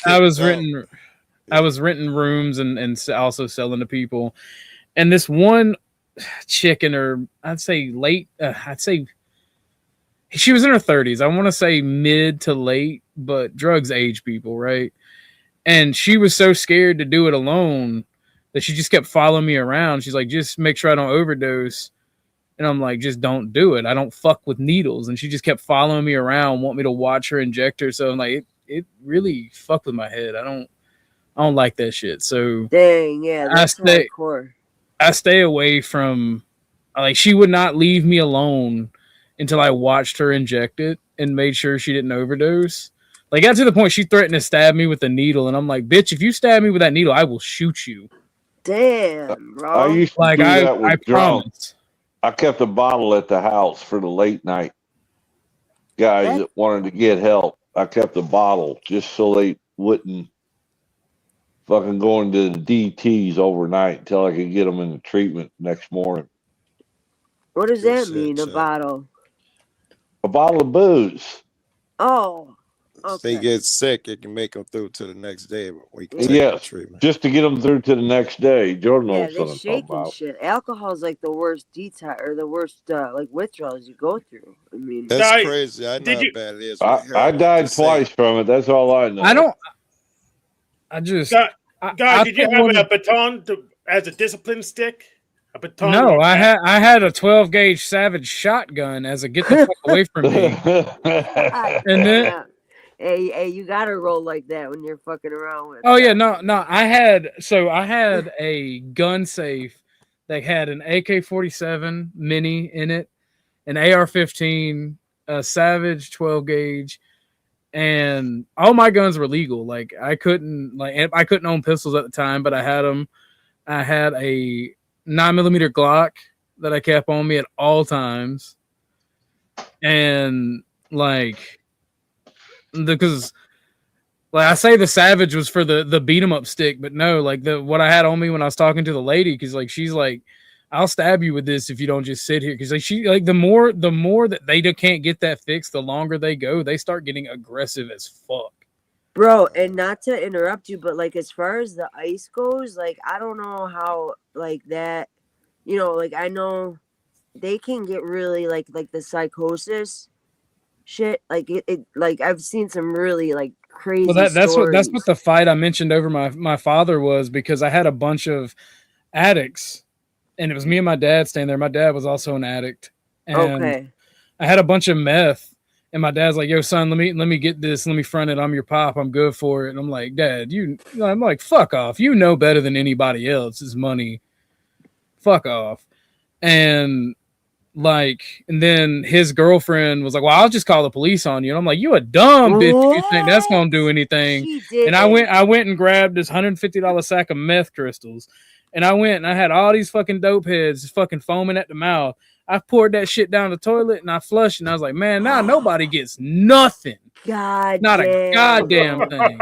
Dude, that's fucking that's hardcore, man. No, I don't blame them, bro. Fuck that. Someone threatens you, like, that's wild. For who to even say some shit, man. And it's gone. I had to call the fucking homie and tell him don't fucking re-up for a few days, because this bitch was mad. Wow, bro, that's something else. I mean, I don't even know how much that shit's worth, but like, what is $150? It's 150 sack, one of the bigger ones. Oh, I can't remember how many grams it was at the time. How many grams? I said I can't remember how many grams at the time. Okay, that's it was the tall baggie. Slap fucking full of crystal too. Slap full. I mean, was it like actual like clear shards, or was it? No, it was clear shards, but they were foggy as fuck. Okay, Because I So mean, it wasn't high quality, but it wasn't bad shit either. That's the yeah. thing. How clear it is determines how pure it is.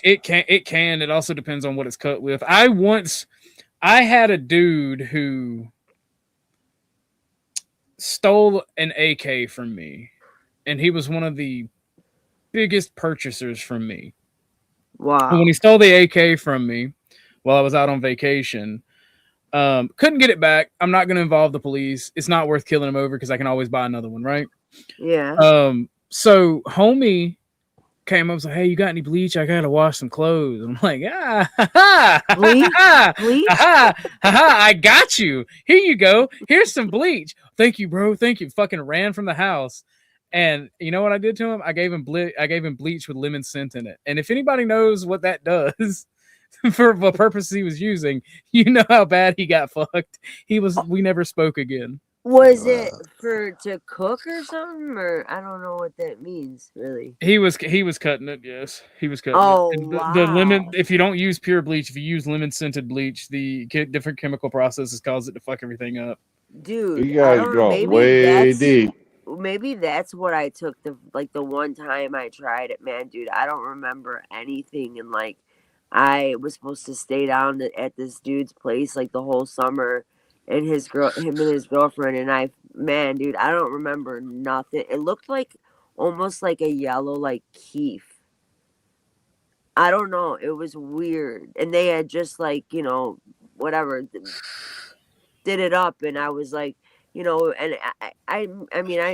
was like the first night I got there, but I had it, it was like, you was doing that classic butter. Dude, it was like in the middle of nowhere, but I mean, there's like, I guess there's, cause I've had like shit that was clean and made me like fall asleep. Was it yellow crystals? It was like or yellow. It looked like yellow keef, like weed keef, dude. Oh, I don't know what that is. I know, dude. I don't remember anything. I woke up at the train station. He said I fucking wrecked his fucking trailer apartment thing, and I'm like, are my Jordans there, dude? My art shit's there. I was supposed to stay there for the whole summer. My mom's like, what are you doing back here? I thought you were going out there to get clean. I'm like, Ma, I don't know. We got no fight. I failed. Dude, it was messed up, man. Like, I don't know what it was, dude. I don't know to this day. I don't know, but it was some like what do you want to call it? I don't like some Denison. If somebody comes up, don't bring them up. What's up, Denison? I didn't even see you. Yo, he was here the whole time. I didn't see him either. Was he? I didn't even see him. I thought Dom was up here. Anyways, he was a clever disguise. Dom was up here, but he just bounced. Okay. But yeah, like, dude, that's pretty wild. So what happened, like, with the... So it just made me think of that because you said the lemon, and I thought of that. But what happened? What ended up happening? You just never talked to him again? Just never talked to him again. I knew that it would fuck up his dope, so I didn't care. Damn, that's wild. Hello. Like I knew it would fuck up his dope, so I thought it would be very, very, very funny, and it was. Chuck says, "Let's go." Oh, it was D or Matt? Well, it was D Matt. in Chicago is heroin. Oh, okay. I just call everything dope. Oh, okay. All right, Everything is dope. Damn, so it was bleaching. Okay, man. Oh, What he was doing, he was trying to cut it to stretch it, right? Because he wasn't a dealer. He was trying to stretch it, and the bleach that is not pure bleach will fuck the shit up. So. Dude, no, who cooks bleach with D? That's wild. I got a friend. I mean, story. don't you usually, Joe? Don't you usually use Dorm or what? What? Yes, but he's not talking about dope. He ain't talking about D. He's talking about crystal meth. Apparently, you use bleach. Welcome to the show, Beth. How are you doing today, darling? Hey, Beth. Thank you, G. It's good to see you. I'm sitting in a hot bath, so. Hold on. Pictures or don't count. Yeah.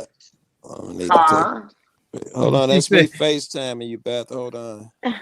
Pictures or don't count. OG can vouch. Yes. I'll just put Sure, bubbles. She looks move great it, in the tub. move it. Yes. Yes. I'll just put bubbles on the camera, and we'll see how you like that. Let's go. As Chuck said, and again, thank you for the dono, Chuck. Let's go. With the Gonzo, I love that pick, dude. I had a buddy, man. I thought this was really, really slick. I was middlemaning for a guy who wanted to get some shit. And the guy I got it from, when he gave it to me, the guy who bought it, it was only like a gram or two. It was a really small amount. He was like, you know what? I like this so much. Ask him how much he got. I want it all. I'm like, hey, dude wants it all. So he was like, yeah, give me a few minutes. I'll get it ready. And then we riding back out west. And he's like, yeah, tell your man I don't want it. I'm like, why the fuck would you have him get it ready? He was like, yeah, Joe, I can tell you he cut that shit because, I'm a new guy. And I wanted him to spend time cutting every bit of dope he had. So that's where he got to sell now. And I'm not going to buy it from him. I was like, that was just mean, bro. Damn. Wait, like in separately? Like do it all separate? And No, he would have added extra hit to it because he thought he could take advantage of this dude. And the dope is weaker. He'd have thought he was going to sell it all at one time and re-up. Now he got to sell all his dope and it's weaker. I thought that was smart. The devious licks in the dope game are fucking hilarious to me. I ain't even gonna lie to you. I mean, if you're just getting raw, then you just cut it yourself, you know. But they be putting like xylazine and like everything is cut up though. Everything is cut up. And like I said, nowadays it's all like just fent, so it's like like the naloxone or not is it naloxone? What is what's the shit? The Narcan? What is that? That's filled with naloxone, right? Yeah, but they can't put that shit in your dope. I'm saying I got Narcan. Oh, that don't even work, right? Right. You take 4 of those, it barely work, right? It used to be one. Immediately a motherfucker come back around. You don't even have to call nobody. If you hit him with that shit, he can walk off. Yeah, and some of them would be pissed because you ruined their fucking high. Like furious because they can't get high again for a while either. Dude, I'm telling you, man. You've seen it all if you were out here. Let me read this. It may seem incredible that these men and women are to become happy, respected, and useful once more. How can they rise out of such misery, bad repute, and hopelessness? The practical answer is that since these things have happened among us, they can happen with you. Should you wish to be above all else and be willing to make use of our experience, we are sure they will come. The age of miracles is still with us. Our own recovery process proves that. We can become happy and joyous once more is the message. I dig it. On the good side. Yeah. I don't know if Lindsay's still listening or not. We've been listening. We've been listening. I meant Lindsay. She come up here and gave us the big fuck Is that you. the AA book?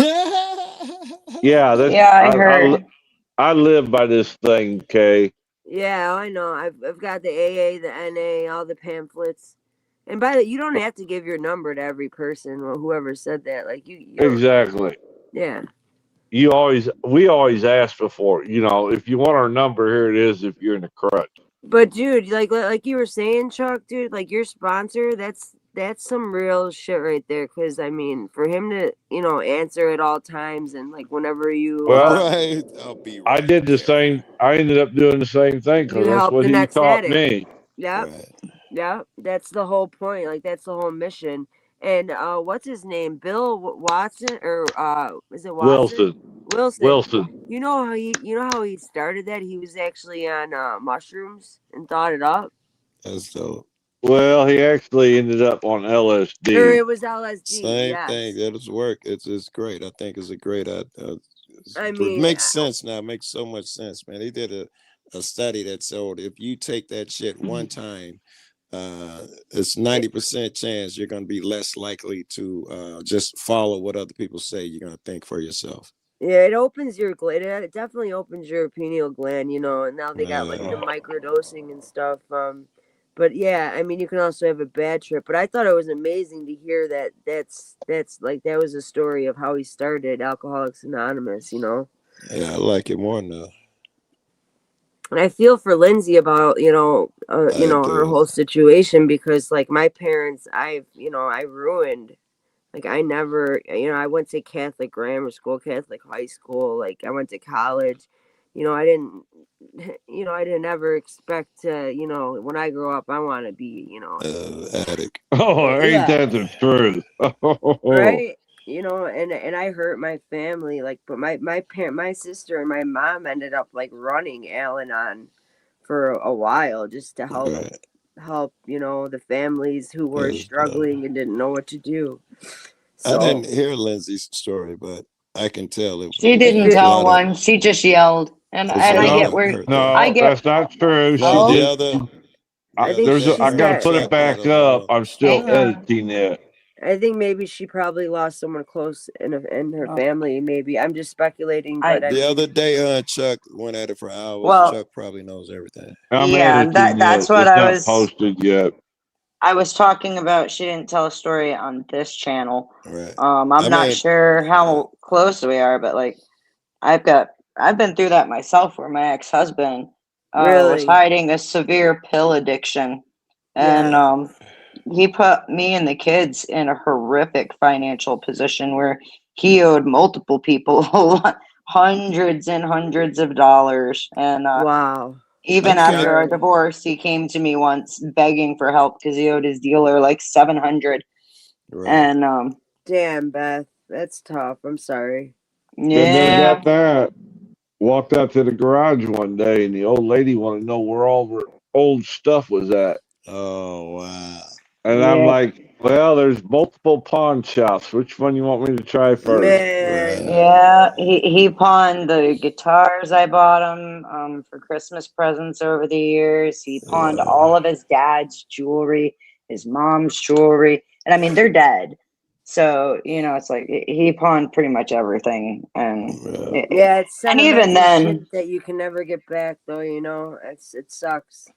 though, it left me and the kids in a really bad lurch. Did he That's ever the clean worst up, part. Beth? I'm just curious. Huh? Did he ever clean up?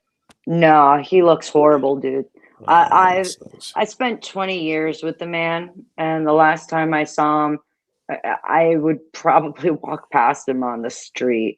He's so skinny. I've never Wouldn't even seen him recognize that him. small before, and he just looks horrible. He's losing his teeth. He looks horrible. Yeah. My heart hurts for that. Yeah, I'll I dig definitely. And then he barely sees our son, which is good and bad, I because our was son gonna loves ask him. that, but it. I didn't Right. want to like pry. Our son loves him to pieces, but our son is also 17 now, and Oh wow. he knows what his dad does. Dad has openly told him that he sells coke at work, and it's like, oh, isn't that special? Wow. And our kid, all he's ever wanted was his dad to be proud of him, so he That's what you hangs go in for. there. A You know, mom's love and a dad's respect is what you want. Yeah, and it's yeah. not like you can even probably like co-parent with the No, situation, right? Yeah. no, there's no co-parenting. He's yeah, no. I mean, I know you're proud of him. I've seen on flows like it was his birthday or something, and like you seem really close with him, so he's really lucky to have you. I'm really lucky that he and I are as close as we are, and we can talk about just really anything. And he's very blunt with me and upfront, and I don't need to demonize his dad. I don't have to do that. Dad's done a good enough job of that on his own. Yeah. So And I that's just try to awesome. support him.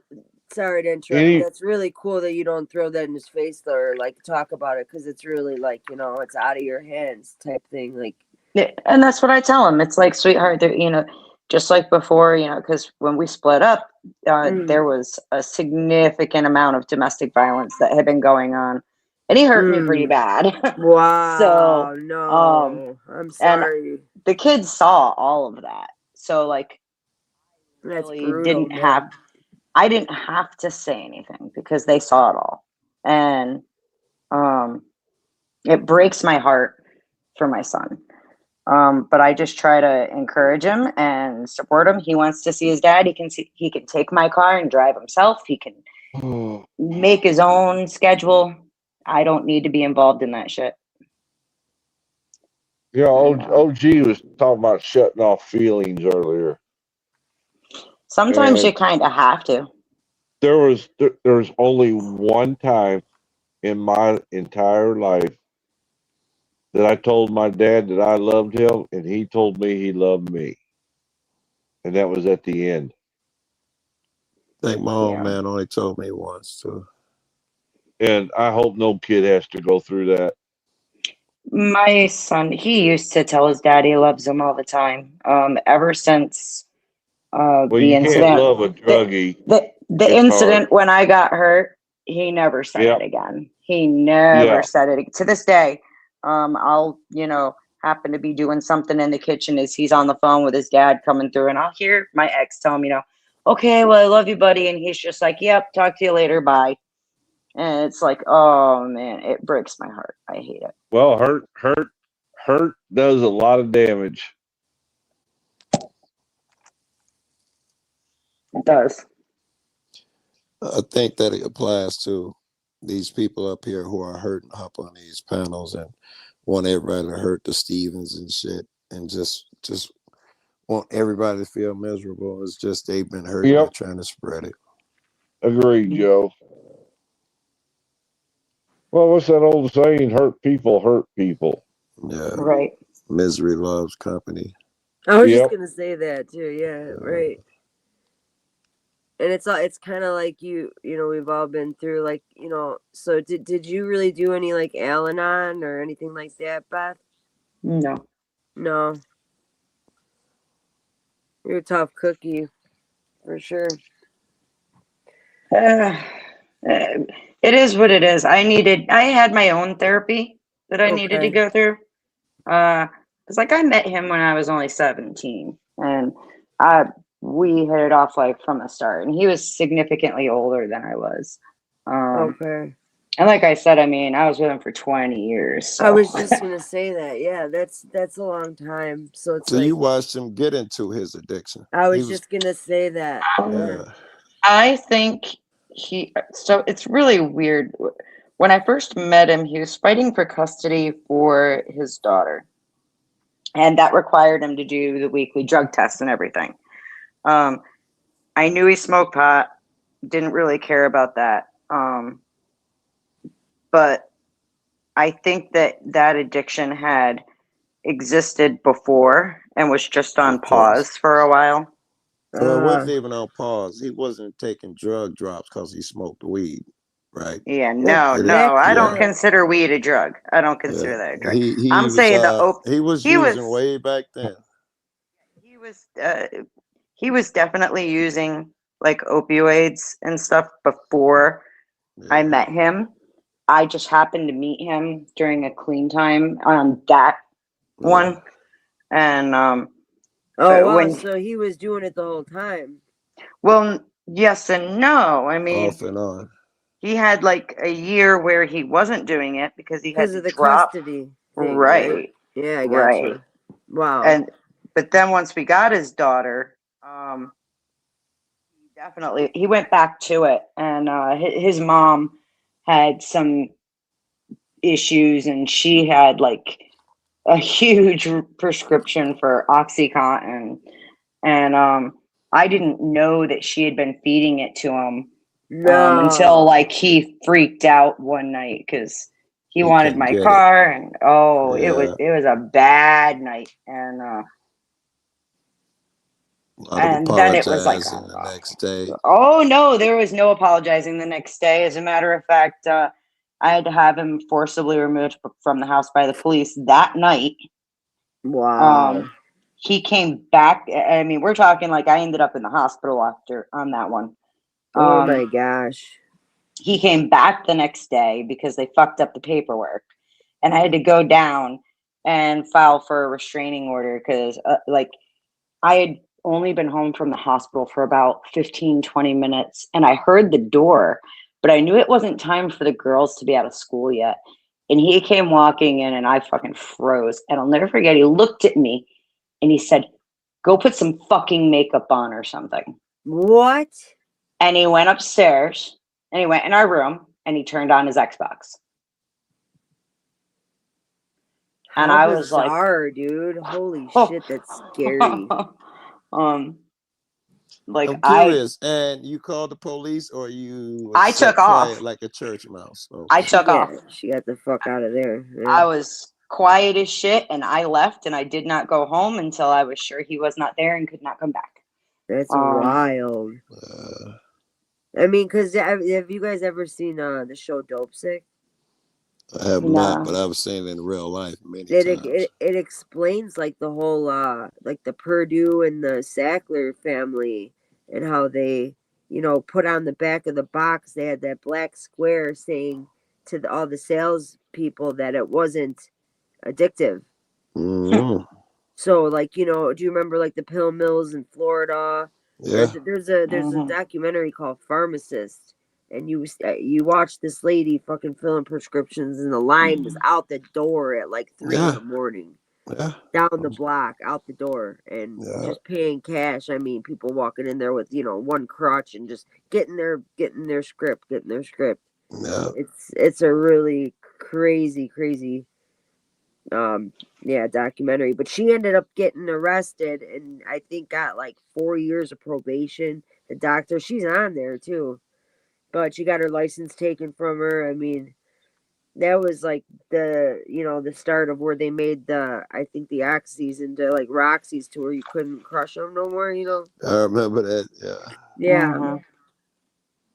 But Joe, to what you were asking though, eventually, I mean, because of course I was still very young. This the first big one that happened in 2006. So I mean, like, you of took course, them back a bunch. I took them back, and I eventually, it didn't take very long for everybody to kind of leave me behind, and there was no help for me anymore. And so I learned how to sit very, very quietly and how to just. I tried very hard to make them happy. Wow, that's so hard, sad, dude. I'm really sorry you went through that. Like, you mean your family like gave up on you because you went back to them? Yeah. Damn. Shit, my mom was at the house one time when he was fucking attacking me. And she was standing right next to me and he came out and he started throwing shit at me. And she goes, nope, I'm done. When you're ready to be done with him, then you can call me. And she left my house. It's not that easy, man. Like, but like, yeah, it got to a point where it was beyond like one of us was gonna end up not breathing in the morning. Yeah. and I wasn't sure which one it was gonna be. That's scary. That's scary because it's like in those situations, people don't understand that like you protect your abuser in one way or another. My friends and his woman, they had a relationship like that where they used to yell at each other at the top of their lungs. And I was over their house one day and it kicked off and she was yelling at him and I did it was funny to me and I did laughed and whatever. Oh my God. That bitch threw the coffee cup at me. You didn't throw it at him. She threw it at me. Fucking prick. Did she mean to? Yeah, she mean to. I'm like, you'll argue with him like they about to really go at it. And I laughed from the next room and she threw the coffee cup at me. You ain't trying to hit him. He probably got your ass scared. Were you still laughing after that? I yelled at her and then I laughed. Like, nigga, fuck you throwing at me? Fuck, nigga, hit him. Oh my God. That was funny. That's crazy, bro. What was she? Was she white? She was white. She know that. He was black. She was white. Yeah. God damn. I used to fuck with her sister, man.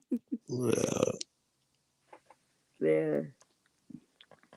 But no, I was gonna say, with Orthodox, you're in like a small town. Is there like DoorDash out there and stuff like that? Yeah, you got a car? Apparently not, because you might walking to work. Oh, he ain't got a whip. No. OG. I don't think he got a license, man. You know, those country folk can't drive. I wonder if he's taking Tucker out or something. He must be. I was just trying to trigger him with the country people can't drive. He must be walking a dog or something. I mean, you could put the mode on. Oh, we'll see. Even if you get like a scooter or you could put it on bicycle mode, and then once you get into the area that lights up, you just turn it on there. And like, there's Grubhub, Uber. If you got all three of them, then you can make some pretty good money. Yeah. Hey, Joe. I'm sorry to interrupt. Let OG know I'm gonna go wash my hair. I'll hit you guys back up when I get out of the tub. I had to step away and get some water. My bad. Oh, no, you good. You good. I'm just gonna wash my hair, and I'll see you guys in a few. All right, girl. Enjoy your bath. Yeah, listening to this, I do think some people like the drama, like the abuse. I do too. Hey, I agree.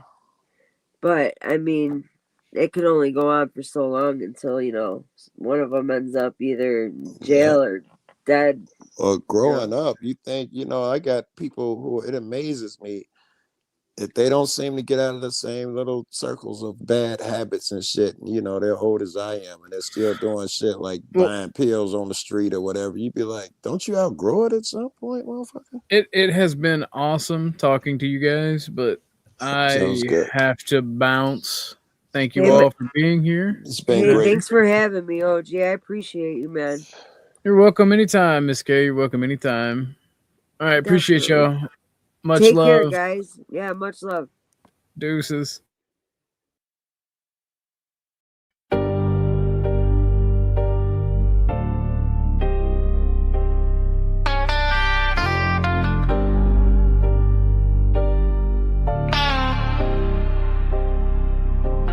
Starlight outlaw, cosmic soldier.